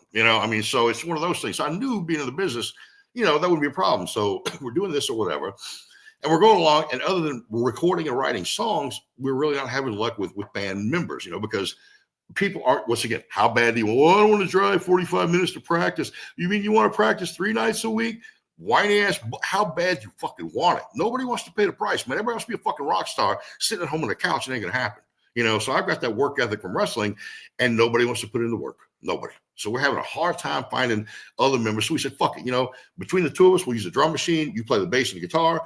I'll play some guitar. I'll sing. We'll do it. We'll be a 2-man band. We fucking hollow notes of heavy metal, So we're doing this. Well, lo and behold, I meet this amazing woman that comes into my life, and, my girlfriend at the time, my wife now, and, I meet her and whatever, we start going out, and, long story short, she says, oh, I play guitar, because I told her I was a musician. And I'm thinking, oh, cute. She knows a few chords. She could probably, well, it's Taylor Swift girl. She can play some chords. How cute is that, And first time she goes over to my house, I'm like, I'm going to wow her with my guitar prowess. I'm going to woo her with my amazing ability, And she comes in and I play guitar. I've been playing since like 15, man. I mean, I don't suck, but, so I play and I'm trying to like show off and impress her. And she's like, well, that's really good. Do you mind if I play? No, go right ahead. And she put on the guitar and my jaw hit the fucking ground. I was like, what the fuck? Like, holy shit. Not only was she fucking good, she was fucking amazing. Like, I've been playing with guitar players and all that, being a guitar player my whole life. I never seen. And I'll say it because she's my old lady. You listen to her, you know. Oh, It yeah. ain't bragging if you back it up. And she in my living room, and she gets done, and I'm just sitting there. She goes, "Well, what do you think?" I said, "I think I'm going to play bass." You know, like fuck, you know. And at the time, you know, the guy was in our band. I said, "Hey, man, my girlfriend plays guitar," and I didn't want to be like that guy. Like, "Hey, my girlfriend plays guitar." I was just like, "Hey, man, she plays guitar." He said, "Really? Is she good?" I said, "Here, I'll play some videos. You tell me." And he watches. He's like, "Holy shit! Oh fuck! Really?" I'm like, "Yeah. What do you think?" He said, "I think we need to have a new guitar player in this band." He was a guitar player. I think she needs to be the other guitar player. I'm like, "Really?" Because I don't want to be that guy. Like, "Hey, can my girlfriend be in the band?" He was like, "No, dude, please ask her to be in the band." So she joins the band, and it was him, me, and her. And we start recording, and a whole new life gets breathed into the band, like a whole new, you know, elevation. Before we were, you know, Guns N' Roses, AC/DC, you know, Jackal, Kiss, whatever, you know, good stuff. We were basically a, you know, metal band, but on that kind of level, you know. My wife joins, and we go from, you know, Guns N' Roses and, you know, whatever, and, you know, docking to fucking, you know, Pantera, Metallica. Like my wife comes in, Chiller the Bodum, and she's just fucking. And the guy who was with me was a phenomenal player, man. He really was. I give him the devil's credit when it's due, but he couldn't even keep up with her. He was just like, "Holy, what are you doing? Like, show me. Let me practice." I mean, she was just insane, you know. So, Do you mind if I stop you for a second? Right. I want everybody to hear what you're talking about. Okay. I really Okay. do. I really do.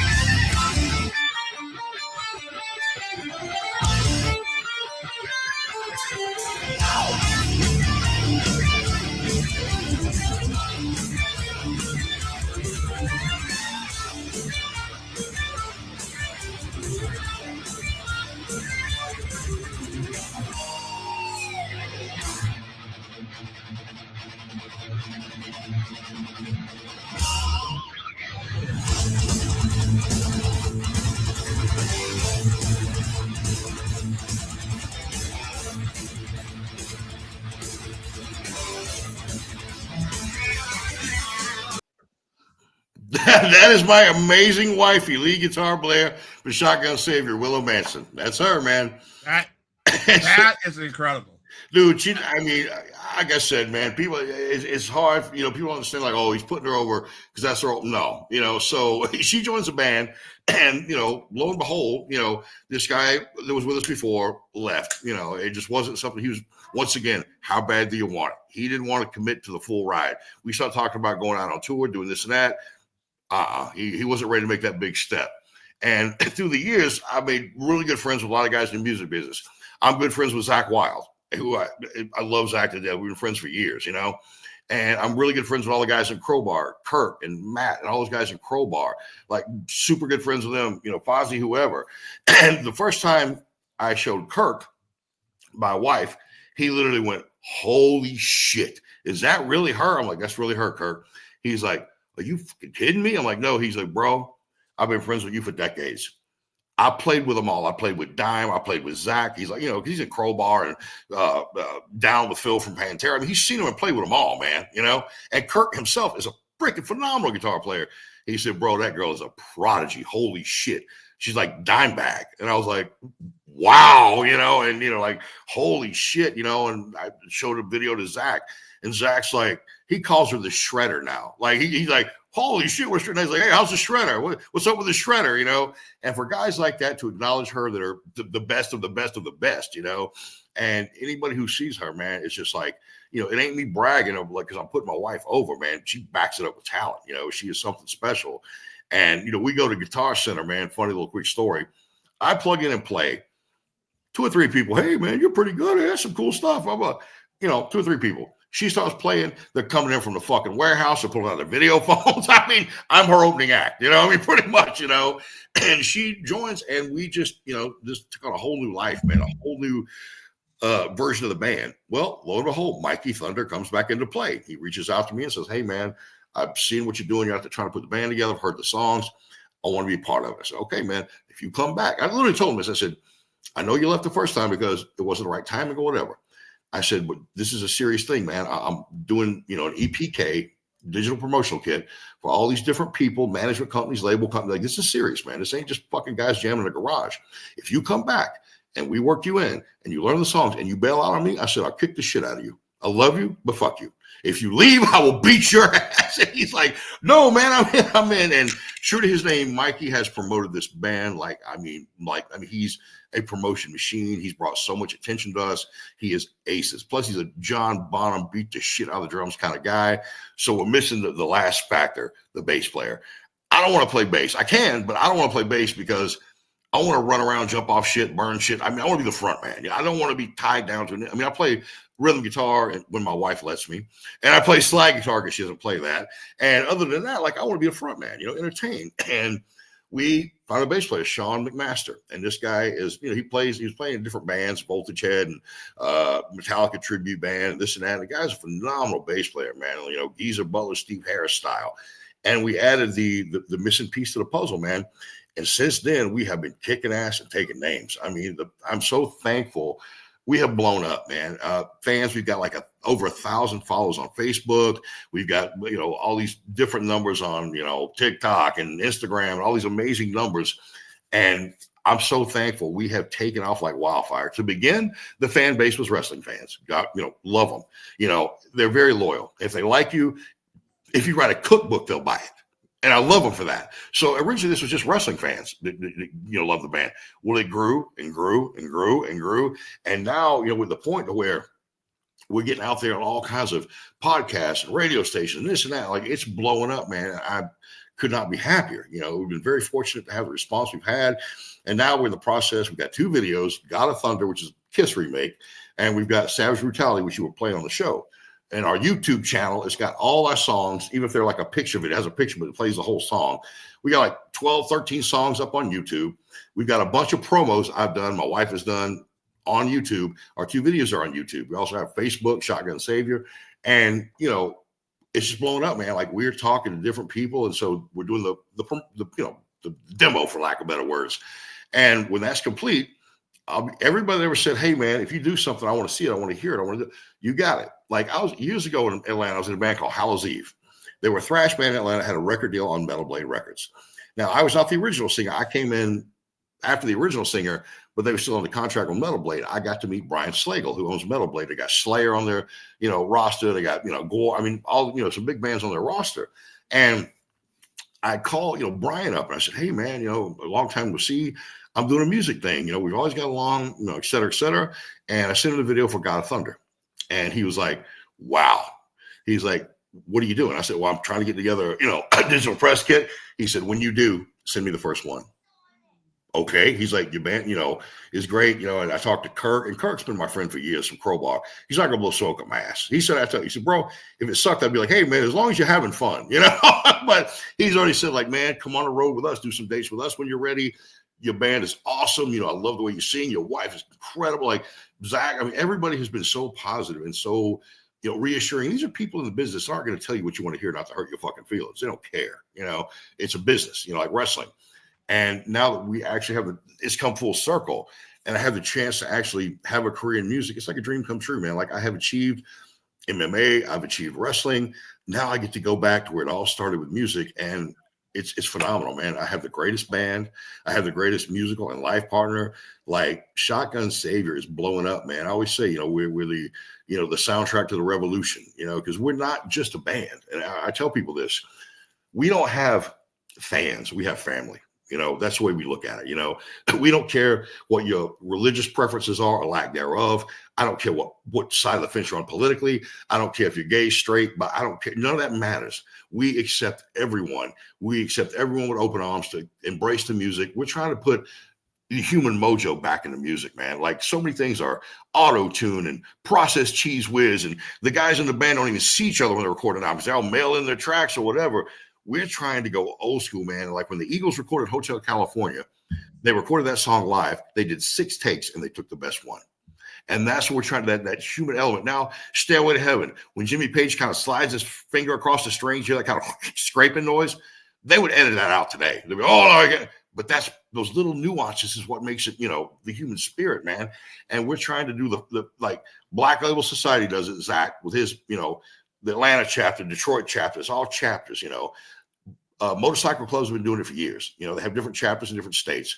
KISS did it with KISS Army. When you were growing up, if you were that freaky kid, that outcast, parents didn't understand you. If you saw another kid with a KISS t-shirt on, man, KISS Army, you had an ally. You had a brother in arms. You had, and we're trying to recreate that. It's not just music, but it's a musical family. When Zach did Berserkers a while back in the Poconos, his big music festival he did with Cody Jinks and some other Clutch and some other bands, I went there and it was like a gigantic family picnic. Nobody was getting into fights. Nobody was being disrespectful to anybody. If it was really hot outside, if you were overheating somebody, hey, I got some water in my cooler, brother. Hey, man, you hungry? I got some, it really was like a family thing, man. It was so cool, and I was like, that's what I want to do with this, If you misunderstood or your parents don't get you or, you're that weird outcast, like we're here for you, man. We're the island of misfit toys. Join us, and that's the way we look at it, man. And we're just out there. I always say we're making rock and roll dangerous again, man. We are Southern Gothic swamp metal. A little bit of Allman Brothers, a little bit of Judas Priest, a little bit of Sisters of Mercy. I mean, it's all meshed in there, whatever. And, we're just out there trying to bring music, especially heavy metal, rock and roll, back to what it used to be when it meant something and it made you want to put your fist in the air and it spoke to you and, it touched your soul. I always say, man, before I met my dad, I got older, my childhood was god awful horrible. It was just really bad, and I had to have an escape. Music was the lullaby that put the demons in my head to sleep. Music was my escape. And we want to be that for some. Hopefully nobody has to use it for that. And I wouldn't wish that on anybody, but we want to be able for you to escape if your life is the way you want it to, or just to forget about the world for a couple of hours. Come to one of our shows and we're going to give you more bang in the buck than anybody. I believe in the KISS theory, man. Like you give people way more than, you don't budget cut. Like you give them a show, a performance, not just a bunch of guys standing around looking at the shoes, strumming a guitar. You put on a performance, and we're trying to just revolutionize the way music has gotten because it's just all, AI, this and that. And we're, for people that play music and have a passion for it. My wife never doesn't have a guitar in her hand ever. We're always, what's next? So, we're not just a band, man. We're really trying to create, a movement, something that means something to people, like with the KISS Army or Black Label Society chapters. We're trying to make this, a thing of relevance in the music business to actually shake it up and change it and put some rebellion back into it, put some attitude back into it, make it dangerous again, man. That's awesome, man. And you mentioned Judas Priest. I heard there's a Judas Priest story. Oh, Jesus Christ. You've been talking to my wife, haven't you? Maybe. Oh man, okay. I mean, we do Judas Priest. We do a cover of Judas Priest song called Love Bites. So that we love Judas Priest. Rob Halford is one of my all-time, my favorite frontmen are, Rob Halford, Paul Stanley, Alice Cooper, and Elvis Presley. Those are my top Mount Rushmore, whatever, So as a kid, back in the hairband days, I was a dead ringer for Nikki Sixx. Believe it or not, same height, same weight, same crazy jacked up black haystack hair. Literally everywhere I go, people think I was him. I looked like him. It wasn't like, oh, that guy looks a little. No, people thought I was him everywhere I went. So we go see Judas Priest on the Turbo Lover tour. Me and my roommates, and everybody's thinking I'm him. We're at the Omni in Atlanta, Georgia, and everybody's like, oh, it's Nikki Sixx. Well, my roommates think it's funny to say, oh, yeah, that's him. Look, oh, there's Nikki Sixx. And I'm like, man, no, dude, stop. And it's getting like wildfire, dude. Like, it's just people like, no, man, I know you are. Don't be an asshole. Sign it on. I'm like, I'm not him. Man, come on, please. Dude, what are you doing? I'm like, I'm not him, and it's getting out of control. So I'm like, deny. Well, being a young man of about, 19 years old, all of a sudden, this tattletales stripper, porn star, girl walks up and goes, are you Nikki Sixx? I have always wanted to be with you. Yes, I am Nikki Sixx. I'm Jimmy Page. I'm Angus. I'm whoever the fuck you want me to be, because at like 19 years old, I never had ass like that. Hey, this girl's like porn star. Just the whole thing, stripper, blonde, big boob. I'm like, holy shit, this is never dreamed I'd be able to go. I'm like, yes, I'm him. Yeah, I'm David Roth, whoever. Hey, that's me. That's me. So I'm like thinking to myself, now, when this concert is over, how am I going to explain to her that I'm driving a Buick Regal? Like, how am I going to, and I'm thinking like, I'll tell her I'm staying with my cousin and I borrowed his car. And I'm trying to think of all this shit, and she's like, yeah, we after the show, let's go back to my place. I'm like, okay, I'll tell my roommate, here's the keys, drive my car. I'm going with her, if I give you my keys, whatever. So I'm like, I'm going to pull this off. I am going to pull this off, We're walking out the door. And this guy comes up to me with all these passes and shit. He's like, hey, Nikki, hold on. I'm like, uh-huh. He goes, hey, I'm Judas Priest road manager. The guys heard you were here. They want you to come backstage. Oh, shit, And I'm like, well, we should probably, I want to meet him. Please, can we go back and meet Judas Priest? And, then we'll go back to my place and have fun all night. But I want to meet the band. Okay. So I go back there knowing like the gig is up. Like they're going to look at me, who the fuck are you? So I go back there and they open the door and Rob's like, Nikki, how you doing, mate? And they hug me and, and they start talking to me and they never caught it, And I'm like, whew, okay, maybe I am going to get through this, So I'm like, and Glenn Tipton, the guitar player, goes, hey, man, we're thinking about taking Slayer out on the road with us. Do you think that's a good idea? They're kind of heavy. I was like, well, you guys are heavy. And it would be like the new versus the old. It'd be, I told us, well, lo and behold, I don't know if it was because of me, but they did take Slayer on tour. I don't know if I had anything to do with it or not, but, I'm giving Glenn Tipton advice on touring. I'm a fucking 19-year-old kid. And I'm just trying to get out of there, man. I'm just like, oh, my God, like, can I just get out of here? So we're finally, and they believe it, and they never question it, and finally we're getting ready to leave and walking out. Well, this other porn star, tattletales dancer walks in. Who knows this girl? She's like, hey, Bambi or whatever her name is. What are you doing? And she says, oh, Dad, I'm hanging out with Nikki Sixx. And she goes, that's not Nikki Sixx. And she's like, what? I'm like, yes, I am. She's like, no, you're not. And I was like, who the hell are you? You don't know who I am. And she's like, what do you mean? That's him. And she's like, that is not him. I was like, who the hell are you? What do you know? She's like, well, I'm fucking Vince Neil. I met Nikki Sixx and you're not him. And I'm like, oh, shit, And she works with this girl. She's like, what do you mean? She says, girl, I've been seeing Vince comes in the club. I've been Nikki. They've come, I've been to their hotel room. That's not him, And man, I'm trying to do like the crab walk, the Homer Simpson, disappear into the shrubs. I'm trying to get the fuck out of there. And so I wind up like, while they're arguing, I kind of crab walk out the side. I'm like, fuck, whatever. So it didn't work out. Well, lo and behold, man, we're going like 10 years later, whatever. And there's this girl, there's hair bands in Atlanta, hair band clubs. Danny's and Charlie McGrew's like the biggest hair band clubs in Atlanta. We all hung out there, same circles or whatever. Well, there was this girl, and she was, this hot stripper girl or whatever. And lo and behold, we know each other from the scene. And one night we wind up, making magic. And she comes back to, my place and, all that kind of good stuff. And, next morning, we're laying in bed and she's like, you do look a lot like Nikki Sixx. She's like, I think it's funny. People, think you're him. God, you do look a lot like him. I'm like, oh, yeah. She goes, I got this story for you. I was at this Judas Priest concert one night, and this guy was my friend saying he was Nikki Sixx, and I'm like, really? And she's telling me like, she was telling me the story, and I'm like, well, I got something to tell you. She's like, what? I said, I'm that guy. She's like, what? I'm like, Judas Priest, Turbo Lover Tour. I told her, she's like, oh my God. I said, you might have cock blocked me 15 years ago, but you just paid the price. There's your receipt, So that's awesome. 15 years later, I tag her because I didn't get it back then. So, that's a funny story, just, shit like that, man. You can't make it up, That's awesome. Well, thank your wife for that story. Thank you, honey. Thank you.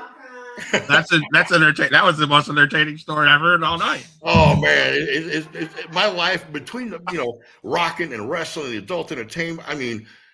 I've seen. He said I'm gonna write a book one day because I've had so many chapters in my book, man. Hairband days, music. Then we jumped to before that, adult entertainment, which is a fucking volume in itself.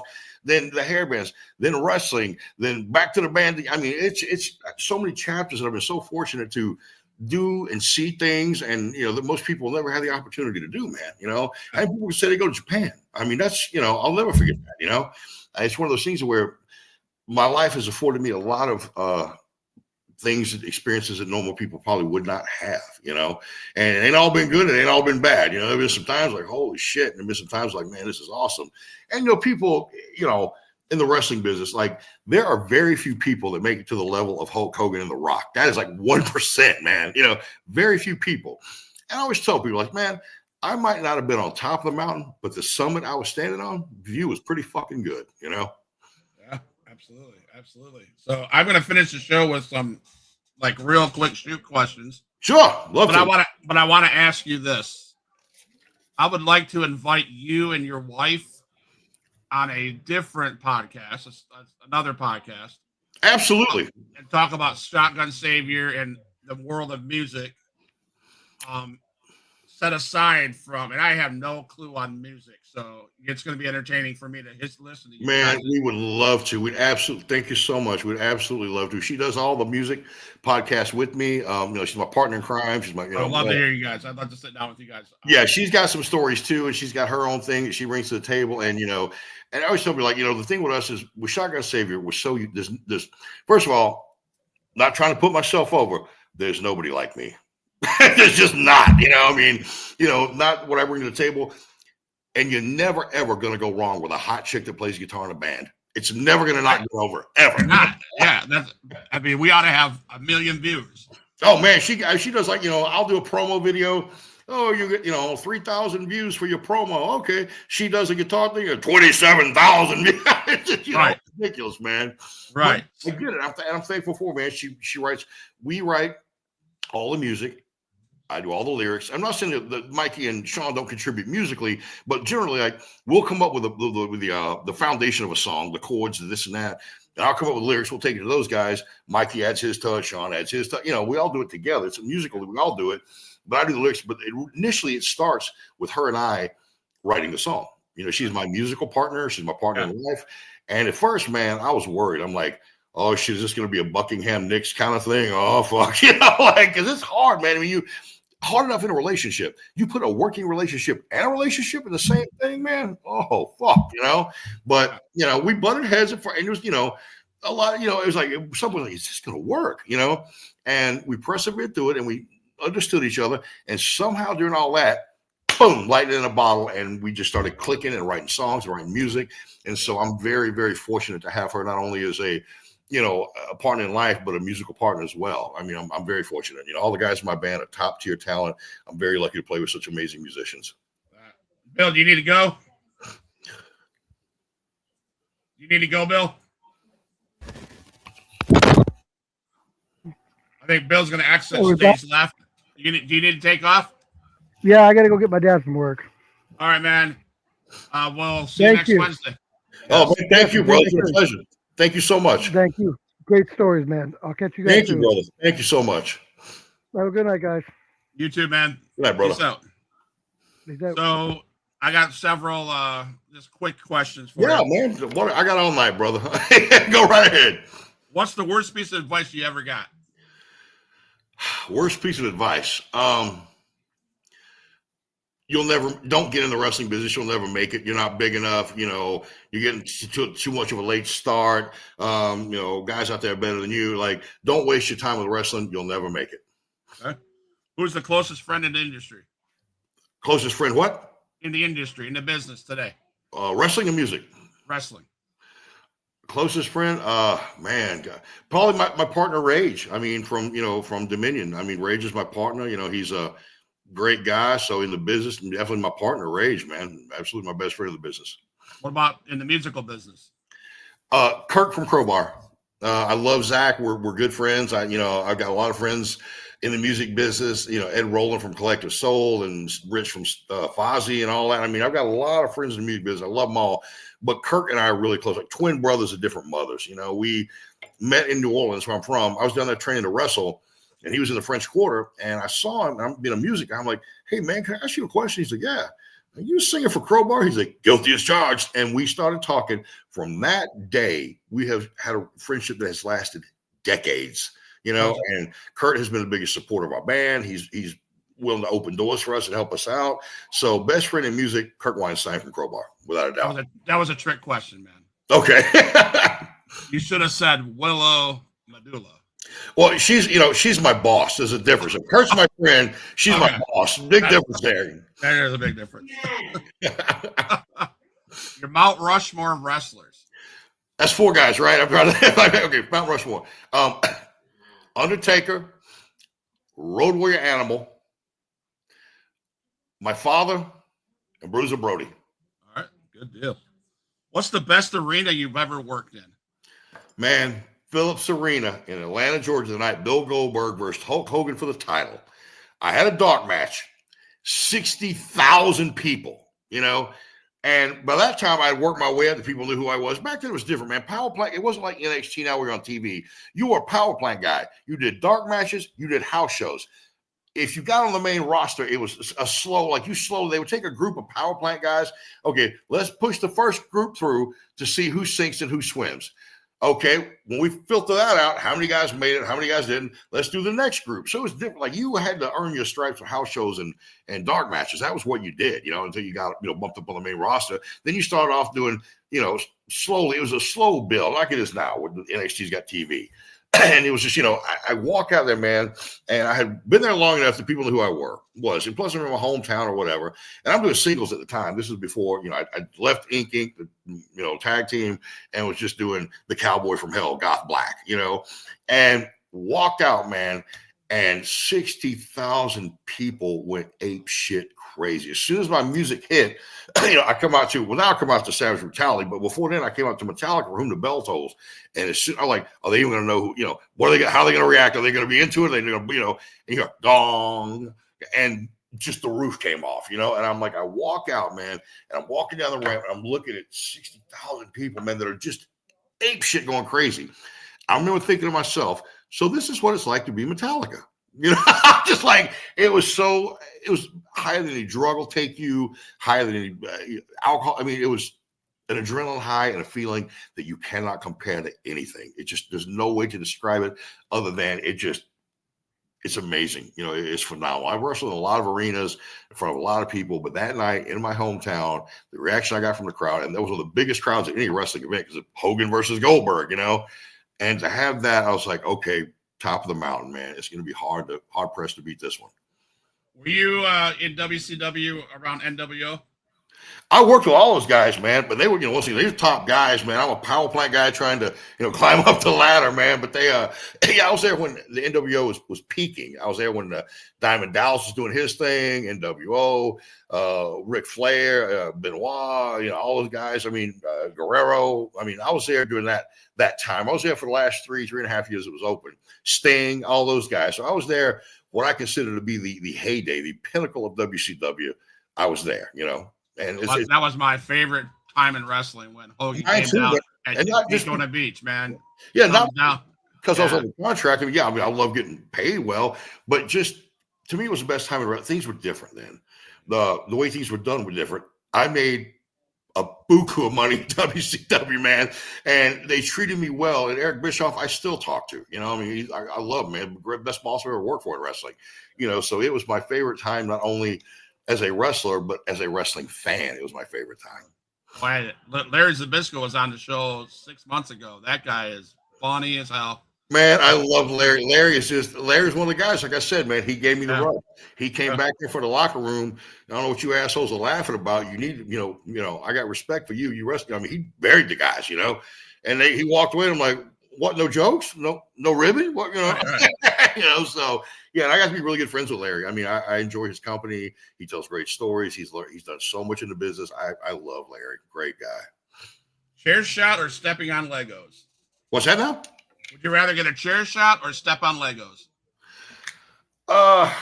Man, I would always say chair shot, but man, back in my day, you didn't put your hands up. Like you took that shit the hard way. So I don't think I can afford any more concussions. So I'll go with Legos at this point. Another chair shot, it might be the end of it, Funniest person in the locker room? Oh, Jesus, man. Ron the Truth Killings. Without a doubt, Ron. Jesus Christ. And then I need you to give me, if you can, one good rib that you may have been part of or may have been done to you. I got one for you, man. And there's been a million of them through the years, but this is one of the ones that I find very entertaining. So we're at a venue and we're doing a house show, and there's this other, kid that's been trained under Sarge, and his nickname was Daffy. We called him Daffy because he had a little Daffy Duck tattooed on his stomach, so we made fun. We called him Daffy, And his gimmick, he was a high flyer, and they gave him like the Eminem gimmick, like he had the short blonde, the baggy pants and the wife beater. They were doing like an Eminem thing with him, a rapper thing or whatever. And we just call him Daffy. So we're in the backstage in the bathroom, whatever. And Daffy decides to, I said, hey, man, you got a gimmick or whatever? He's like, yeah, man, I'll go in the bathroom and roll it up. And we're talking about cigarettes, just so you know. But anyway, he's rolling up the gimmick, and got the papers and breaking it out, whatever. So as he's rolling up the gimmick, man, for us to smoke, guy walks in like, I don't know, maintenance guy, I don't know what it was. And Daffy's like, oh, shit. He's like trying to the guy saw it. I mean, the guy saw it, right? Now, Daffy is dressed like a white rapper guy. And I got the cowboy hat and a Barry Windham cowboy boots. I'm doing a cowboy gimmick. So, the guy walks in. Evidently, he runs up to Sarge and narcs us out, tells us whatever, So we come around the corner, and Sarge is hot, man. He's hot. What the hell are you guys doing? I just had to make this super guy come over and tell me blah, blah, blah, blah, blah. And he's pissed, man. And I looked right at him and I said, Daffy, I told you not to do that. I tried to get him not to. He's like, you motherfucker, you son of a bitch. I'm like, I tried to tell him something. I threw him right under the bus. And what made it even better was like, bullshit, Sarge, what did the guy say? He said, well, he said, it was the wigger. He said the cowboy wasn't doing nothing wrong. That's awesome. This old redneck guy. So he loved the cowboy, but the white rapper kid, he threw under the bus. And, before that, I was just like, I told him not to, Sarge. I tried to get him not to. And I'm the one that asked him to do it. So, that's one of the best ribs there. That's awesome. So, Huge Pop Entertainment, man. It's been a good hour, almost 2 hours with Goth Black. Many, many stories. Shotgun Savior stories. Awesome riffs by his wonderful wife that we've shared with. Great stories of WCW. Lots more to come. Matter of fact, I think we're going to have Goth Black and his wife on the show in March or April if we could. Yes, sir. So I've got to announce something. This guy that I'm going to put up on the screen is very close to you. Next Monday with Rudy Gonzalez, my host on my Monday show, we are having this young man. On Drop the Mic, Rugged Rod Price. Oh, shit. Oh, God. I can't believe it, man. We just had the son. Oh, my God. I'm sure Mr. Rodney Price is going to listen. Oh, he's going to bury me. He's going to bury the shit out of me. Well, he always asks me, he knew I was doing the podcast. I didn't know he was going to be on here, but he told me the podcast, don't forget to put me over, son. Because I was, when he's doing podcasts, I'm like, did you put me over? Did you put me over? It's like a little joke, so he knew I was doing this one. And he's like, make sure you put me over. I was like, I always do, Pop. But now seeing that, it's even funnier because I know what he was doing now. So, right. So that's freaking awesome, man. I'm going to ask you just like I asked him. Just going to give you some time to think about it. It's on Monday. If you please email me or text me some interesting facts or questions you think I should ask your father. Oh, yeah, see? Yes, sir. Turnaround's fair play, right? Exactly. So, Mr. Price, Mr. Goth Black. Yeah. I would love for you to close the show by telling people where they can find you, where they can find Shotgun Savior, and then we're going to close the show with music, and then we'll talk to you in a second. All right, sir. Basically, Shotgun Savior. Facebook, please follow, like, and share. YouTube, we have our own channel, Shotgun Savior, videos, promos, interviews, all that stuff, man. We're also on Instagram, TikTok. I mean, if you do a search for Shotgun Savior, I'm pretty sure nothing's going to pop up but us, So we're on all the social media outlets, man. My wife handles a great deal of those with the Instagram and the TikTok. And we on anything else, honey? Did I cover it all? No, that's it. Yeah, Facebook and, YouTube is probably what I would say where you're going to get the most content because it's got our videos. It's got a bunch of our songs. It's got a bunch of the interviews and promos. So, we're available out there on all kinds of things, but I would say Facebook. Instagram is the most up to date, and Facebook. Yeah, YouTube and Facebook are the most.